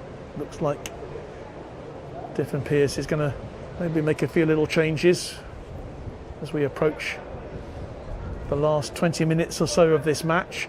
Normal time. Atkinson then with the corner. Floated in to the box. Well taken by Hallahan. Did really well there under a lot of pressure. In at his near post. Quickly distributes the ball. Gosling goes in. Referee says that was a fair challenge. He did slip and caught his opposite, number 7, Ben Donoghue, but the referee has allowed play to go on. Irish Defence Force have it. Not for long though. Now, good interception there by the UK. Thomas, puts them into a dangerous nice position. turn, opportunity. Shot from their number 6, Nick Glendon, who has come on as a substitute, was blocked. But still, UCAF have it with Atkinson. Quite a late challenge. I've had a very late challenge from Del Walsh. He's certainly putting those challenges in at the moment, Ken. Yeah, Del likes to put himself about a little bit, so I think he'll have to be careful there. He'll just get a little talking to maybe a spell of frustration there as the UK are starting to come back into the game a little bit more. A couple of changes. So a man going off for the Irish is Ben Donoghue, and he's being replaced by, I think it's Ryan Gaffney, isn't it, number 14, who's coming on? Yeah, that's correct, John. Ryan Gaffney on, then replacing Ben Donoghue. And I think that is the last substitution. That's the 5th change anyway that Richie Barber has made. But it's a free kick to UCAF. Atkinson takes it, floated in, but just a bit too high for Sam Rawlings to get his head onto it. Again, I think the wind is swirling around a bit, isn't it? You can see from the corner flags, it's not just coming right across the pitch, it's sort of going left, right, as we say, left, right and centre, really, swirling about this pitch. Yeah, I think so, John. I think the Defence Forces will be looking for a bit of magic out of Ryan Gaffney. I believe he scored in the previous fixture last year, so we'll be hoping he can do the same again for the Defence Forces today. They're used to coming back from being behind, and very successful, of course, at penalties as well. And I'd imagine we would go to a penalty competition to sort this out again. I imagine so. I think if the opportunity arises, the UK Armed Forces will be looking to get a bit of payback. But I think they'll be happy with the 1-0 at the moment. Certainly will, as Bright takes the throw in. Hooked clear though by Kenny. And look how far he has hooked it clear, all the way back to the UCAF goalkeeper Joe Gorman. Thomas. Lovely ball across field from Vincent onto that far side of the field, finds Girdwood, Harry Girdwood on the edge in the penalty area, takes the shot across the goal, across the face of goal, but no one there in a white shirt to meet it. And eventually it goes out of play for a throw-in, but that was dangerous from UCAF on the break. Yes, John, I think Harry Girdwood is starting to commit to the game very well. He just drifted away from his marker there, Craig Dorn, and created a bit of space for himself. He's done that a number of occasions. He's looking very dangerous on the break. Friel takes the throw. Headed forward by Bright.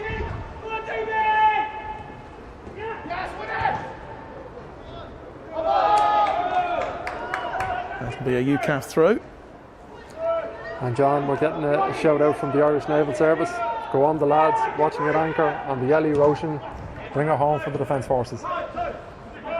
Great to hear from you wherever you are today, whoever you're supporting. Obviously we have our British forces as well who are deployed away at the moment, and Royal Navy at sea as well. So bringing everyone together today from the Irish Defence Force and the British forces as well. That's what the game is all about.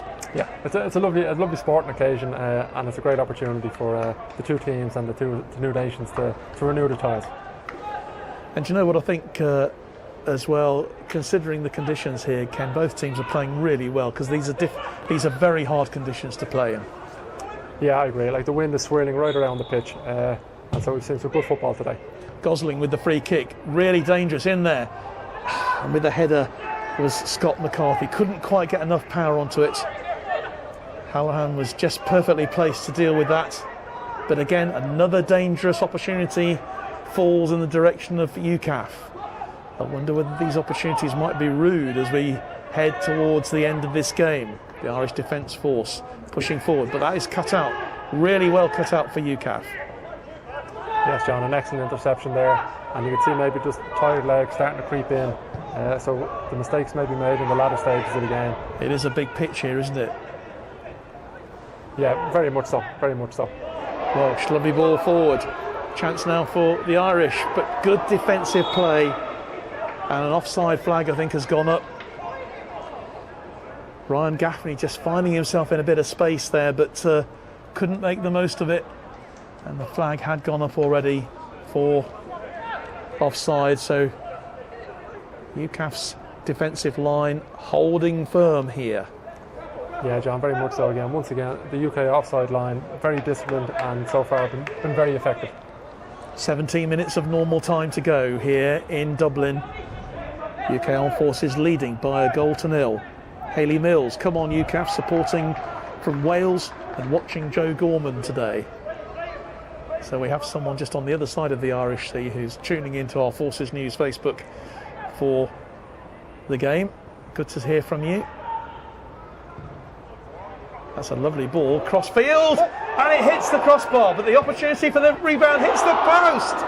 Well, would you believe, Adrian Rafferty just cannot believe that. It was a brilliant crossover from the left-hand side by Ryan Gaffney, and I mean, so unfortunate for Rafferty. First of all, he hits the crossbar, and then when the ball comes back out, it hits the post. Well, would you believe it? I think he'd be devastated with that, John. I think the keeper might have got a touch onto the shot, onto the crossbar, but then to have the composure then to get the rebound, only to be devastated by seeing it strike off the outside of the post. So devastation for the Irish, but I think a let off for the UK. Well, Joe Gorman is just down at the moment, and there's no substitute goalkeeper, by the way, for UCAF. Joe's the only man in a pink strip who has been invited over here for UCAF. Seems to be okay. I think he might have fallen actually quite awkwardly when he made that initial save. I think so, yeah. I think it looks like he got a touch on it, and it was an exceptional save. But I think the UK are breaking up the momentum here very effectively. Irish really pushing forward and desperately trying to find that equaliser. Bright with the ball forward, collected by Delaney. Nice bit of play from Friel. Lays it across field into the path of Doran. Again, another cross in, headed clear though by UCAF, by Joe Thomas, who's done really well at the back. But they've got to keep their wits about them. The ball flying in all the time, but again, overhit. And that, of course, is the danger, isn't it? That, you know, heads go, well, we've got a chance here, overhitting from that level. The ball's going to fly out of play with this wind. I think so, John. I think the Defence Forces are breaking up the UK play well, but it's just that final ball has let them down so far. So nearly 1-1 though in the last couple of minutes. UCAF holding firm. Here's Atkinson, lovely ball across field, aimed for Girdwood. Harry Girdwood though turns back to Phil Bright. Friel cuts it out. UCAF have the throw. Quarter of an hour to go, plus whatever stoppage time is played.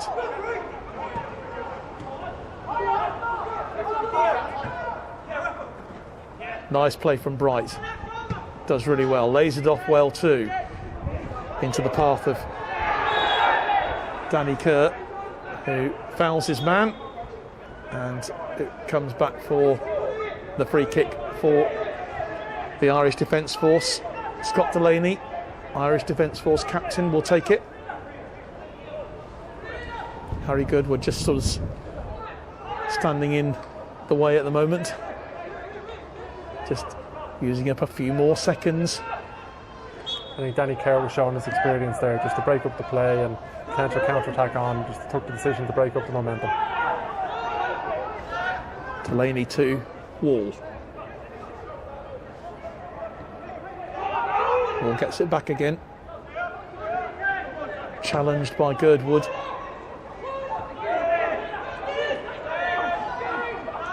Delaney takes the 1-2.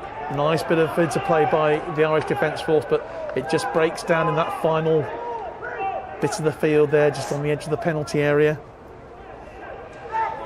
Yes, John, excellent run forward by Scott Delaney, but just once again the final ball has just has let Ireland down at the last moment. I think this is going to be all about game management now from UCAF's point of view. Nice ball forward and onside. No, the delayed raising of the flag, it's a real bugbear of mine. I don't know about you, Ken, it annoys me so much when a linesman doesn't raise the flag immediately when they know that it is offside. I agree, John. It's kind of, you're ridiculous. waiting and you're waiting. It's ridiculous, and actually it can cause, you know, injuries to players. You know, challenging for balls, defenders going in, goalkeepers. But that's maybe for a discussion for a rainy night sometime. Here's David Vincent. That's a lovely ball out onto this far side, near side to Scott McCarthy, edge of the box. Oh, and he's played it wide, and he actually sprung the offside trap there. And he'll be disappointed, Will McCarthy, because he knows that 2-0 would probably just have been about it. I think so, John. A very effective springing in the offside trap, and he just tried to clip it over the goalkeeper and curl it into the top corner, but it just swirled outside the post. The Defence Forces goalkeeper closed down the angle well, but you're right, it just shows again the danger of the UK on the counter-attack.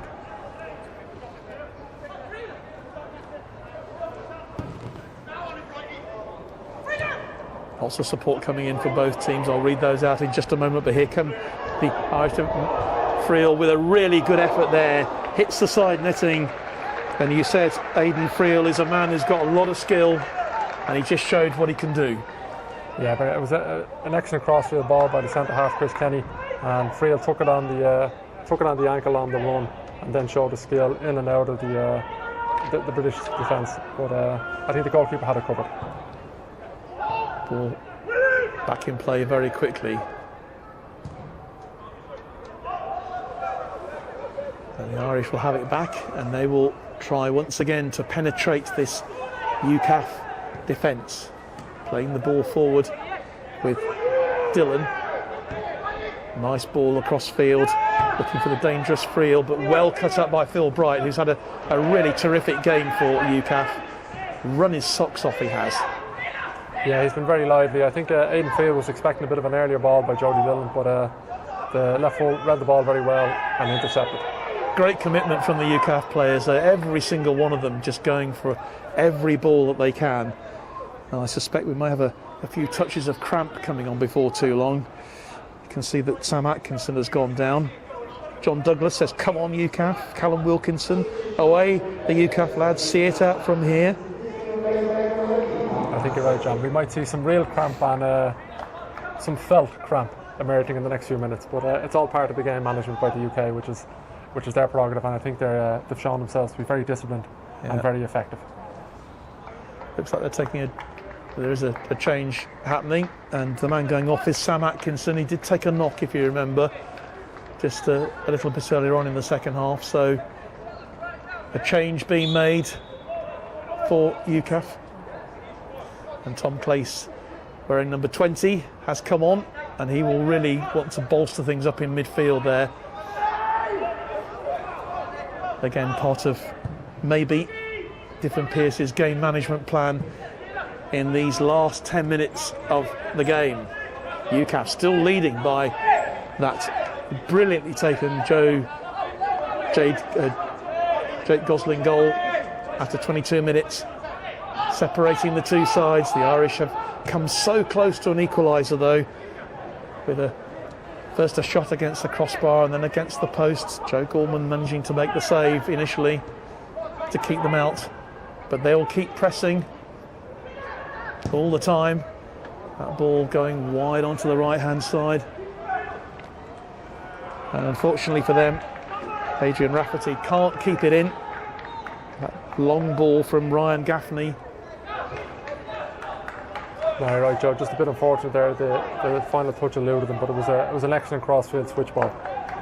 One thing we know about the Irish Defence Force is they will play to that final whistle. We remember back in October when UCAF were leading by 2-1. It was literally the last kick of the game that the Irish got their equaliser, took us to a penalty shootout, and well, the rest is history. Of course, the trophy belongs to them at the moment, but for how much longer, we wonder. I think you're right. I think, as Alex Ferguson used to say, it's a squeaky bum time for the UK Armed Forces now. It really is. But of course, the IDF can't afford to keep their defences down, because we've seen that UCAF can be dangerous on the break. Friel.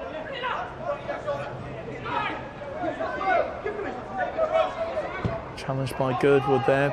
Ball goes cross field to Kenny. Lays it forward. Well cut out though. That's really good play from Jake Gosling. And here comes Girdwood on this left hand side.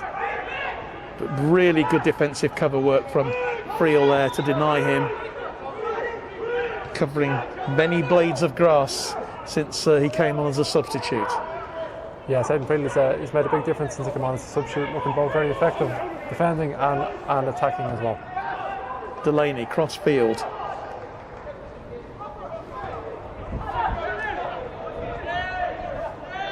To Kenny. And it really is almost attack versus defence at the moment as we run into the last 6 minutes of normal time here with Doran. Defensive challenge by Mark Drysdale, the referee deemed to be an unfair one, and we're going to have another change for the Irish Defence Force. The man coming off is Rafferty, and he's going to be replaced by Andy Walsh, number 15.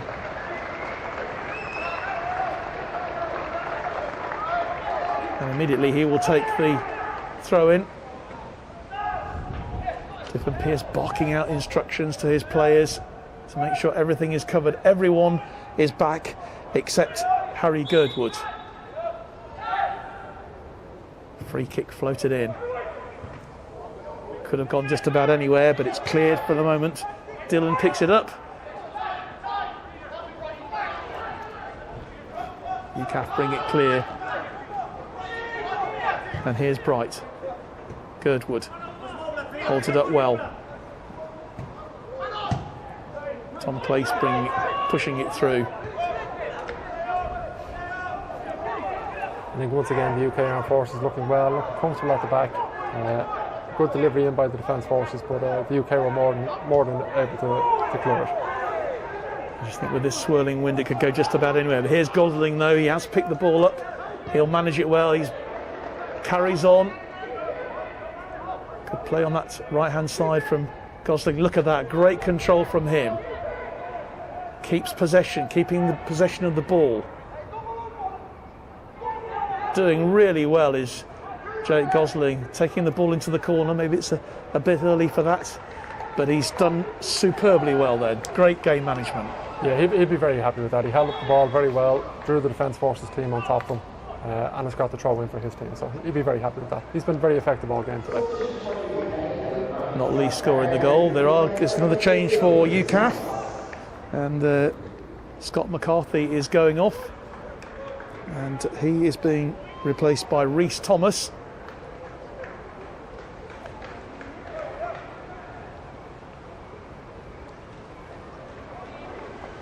Done well, worked really hard up front there as Scott McCarthy. He hasn't had a huge amount of luck really in front of goal. Kerr on the end of it. Ball goes out there for a goal kick. Be taken quickly by the Irish Defence Force, wanting to bring this ball forward quickly with Delaney.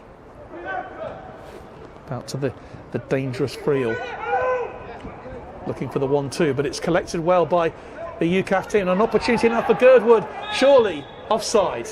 Puts the ball in the back of the net. Offside, but that was again a warning to the Irish Defence Force there. If they try and play the ball too intricately in midfield there, they could get caught out. I think so, yeah. They got out of jail there.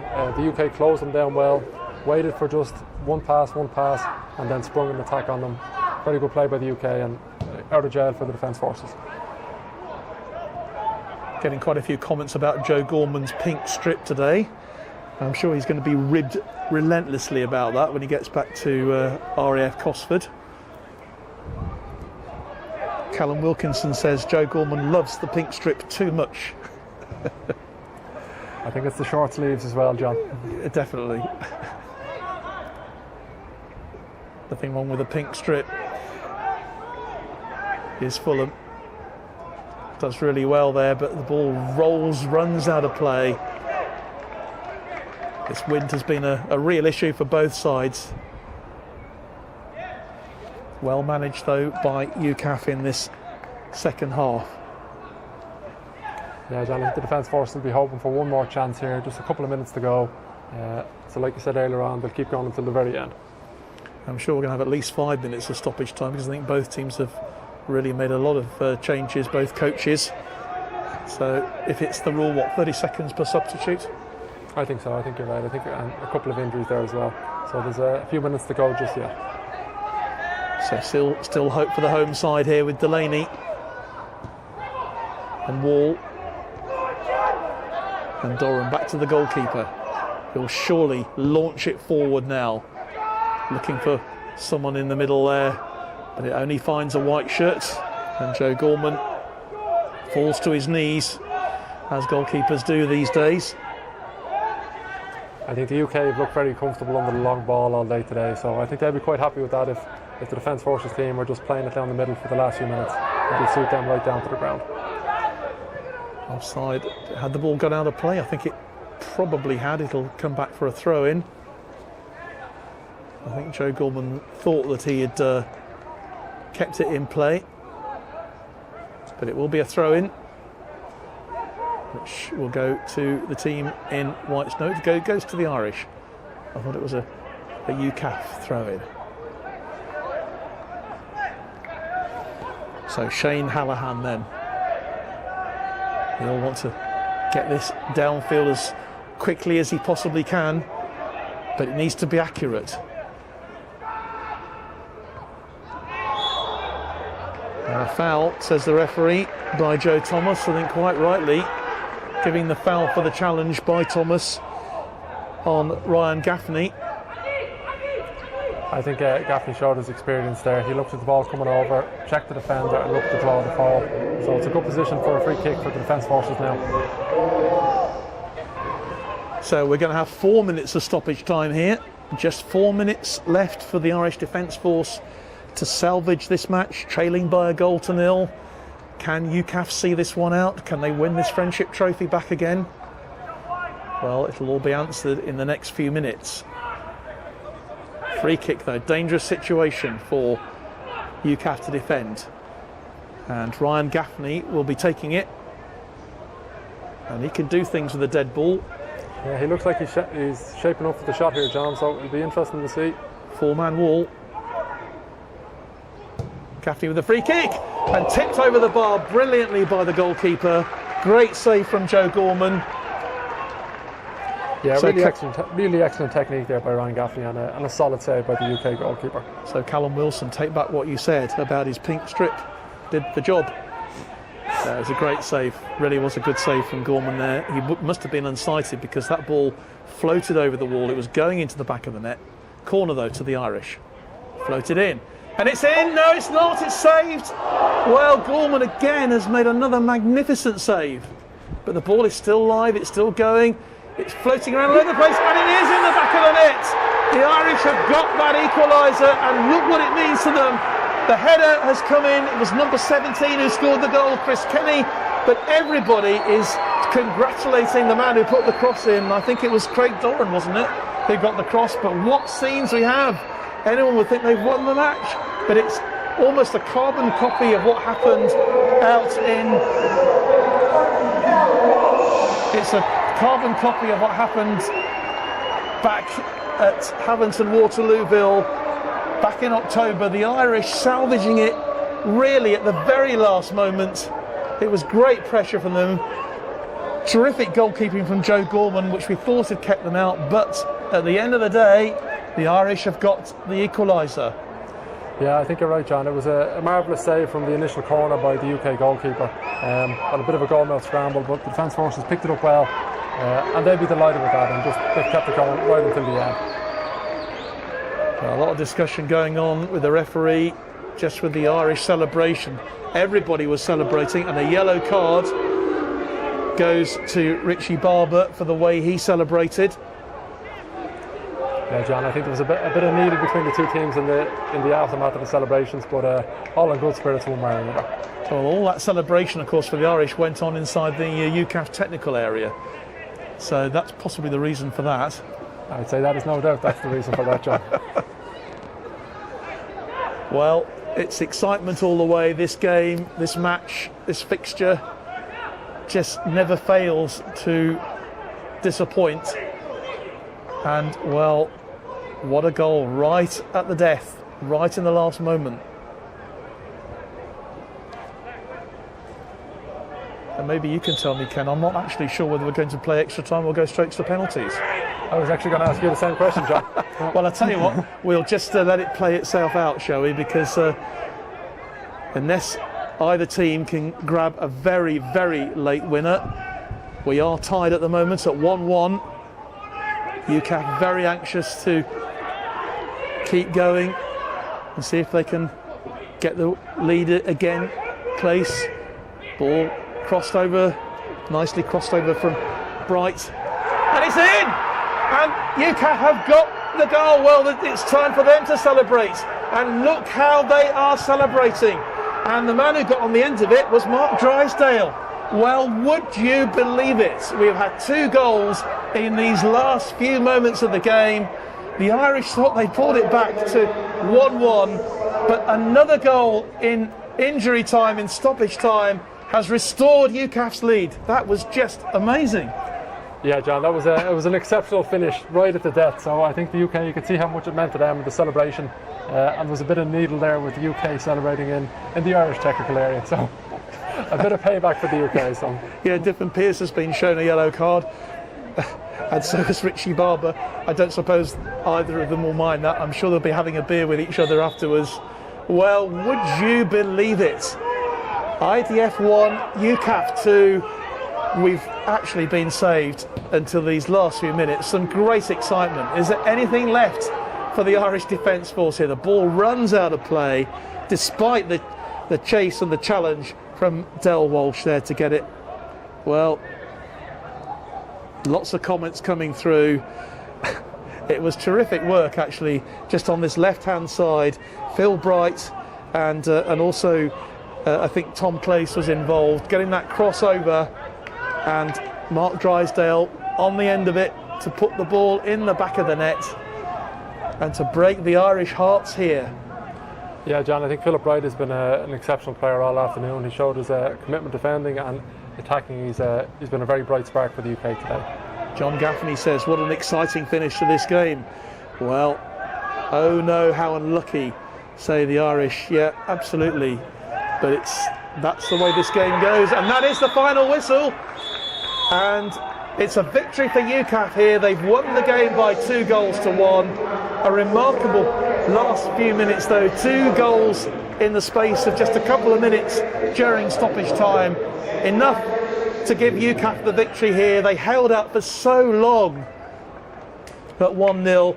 A brilliant response from the Irish Defence Force. But it was at the end of the day, right at the end of extra time or stoppage time, it was UCAF who stole it and won back the Friendship Trophy. Well, what do we say to that, Ken? I know you've got a very disappointed look on your face. That's it, John. I'm devastated. I've gone from exhilaration to devastation in the space of a few moments. But you're right, it was an exceptional final few moments, and the UK showed the composure to come back from what we thought was a sucker punch to really a top-class finish. And it was an exceptional game again. And I think they'll be very happy with the manner in which they responded to the Defence Force's goal. They will indeed, and I think they felt they had to go for it. I don't think they could have stomached another penalty shootout. As you know, a lot of our British teams don't like the penalty shootout competition. We seem to come unstuck so many times with them, and that obviously applies to the Forces team as well. It happened to the UCAF women's team yesterday against the Dutch in the President's Cup, but they didn't need it in the end. They got the second goal, all important second goal. And you can see how deflated the Irish were. I mean, they really went for it in that second half, and all credit to the Irish Defence Force. They made a terrific game out of it again, Ken. And you must be very proud, really, of the way that these young players, a lot of them are young lads, aren't they? And they've done really well. Well, seeing actually the ages, some of them are quite experienced. Yeah, I think we have a good mix of lads, but you're right, John. There's some young lads who are only in the Defence Forces a couple of years, and we've some older campaigners who would have experienced the bitterness of defeat and the sweet taste of victory. So there'll be another game next year, and this year, right, it's a wonderful opportunity to be part of the military and also to get to play for your country in the sport you love. So really a great occasion today. Well, you can see the celebrations that are going on there with the UCAF players. I remember how gutted they were last season, last October, when they lost it on the penalty shootout. Loads of messages coming in. Paul Smith cracking end to the game. Thanks to Fergie time. Absolutely right. John Gaffney says, great game. It really enjoyed the watch. Bob Kimpin says, well done, UCAF. Jacob Jagger Kane says, Jake Gosling, well, he scored a cracking goal in the first half. Claire Smith says, well done, UCAF. Graham Hill, yes, yes, yes, well done both teams. At Phil Bright's cross has changed the game. Well, if you had to name a man of the match, I don't think we're doing a man of the match officially here, Ken. I think one of the people would certainly be on my list would be Phil Bright. I'm a bit biased. He's a great commentator for us when he's not able to play. But today he's produced a terrific performance on this left full-back role. Loath as I am to admit it, John, but yes, I think Philip Wright, if I was to pick a man of the match, he has been an exceptional player for the UK, and there's really a great crossing today. So I think he, if we were to do a man of the match, he would be a deserving candidate. Okay, well, you know, for us unofficially, and for all our viewers who are watching, Phil Bright is certainly the man. Unless there is an official man of the match presentation going to be made, there will be a presentation, I think, very shortly for the Friendship Trophy.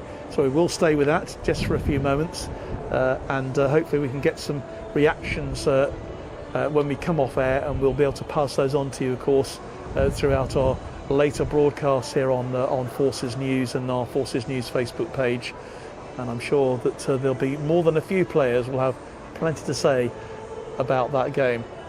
I'm sure that Richie Barber will be absolutely gutted the way that went. When you come back into a game like that, when you have tried for so long to get an equaliser and then it happens, is there just a little temptation just to, maybe to take your foot off the gas just a wee bit, particularly when it's so late into the game? I think you're right, John. I think he'll be absolutely deflated. You can see he has that Friendship Trophy clamped under his arm, and I think he'll be to hand that over for this year will be disappointing. But I think you're right. It means so much to the players, and you can see some of the Irish lads down there with their own young children in their arms, just to show how much it means and what a great occasion it is for them all today, and that sense of pride for both teams. So Gogarty says, well done to both teams. What a game it was. Callum Wilkinson, great win, kept going until the very end. Joe Gorman, some cracking saves. As that presentation is now being made, as the rain falls here in Dublin, as it promised it would do. The presentation being made then to Danny Kerr, and the celebrations can get underway. Well, you can see from that shot exactly what it means to them, as the Irish players break off disappointed. They experienced what it was like last October, and they will be just as determined to get this trophy back again. And that's what, of course, what it means. It really is very important. Both teams train so hard for this, but it's UCAF who come away with the win. And I think that's where we're going to call it a day in terms of our live coverage here on Forces News Facebook. So I'd just like to say a very big thank you to Captain Ken Deegan, who's been joining me and has given us his excellent comments, really from very much an Irish point of view, knowing the Irish players as he does. Kath Brazier looking after cameras today for us, and back home in the United Kingdom looking after all our technical things. And I must say hi to Terry Healy. To Terry Healy, who's also been doing some of the other camera work. Good afternoon to you, Terry, and great stuff for all the people who've been watching as well. And also to James Smith, who's been looking after all our technical things back home in the United Kingdom. But from me, John Knighton, from Ken Deegan and all the team here over in Dublin, we'll say a very good night, and I'll leave you with that final result. It finished the Irish Defence Force 1, UK Armed Forces 2.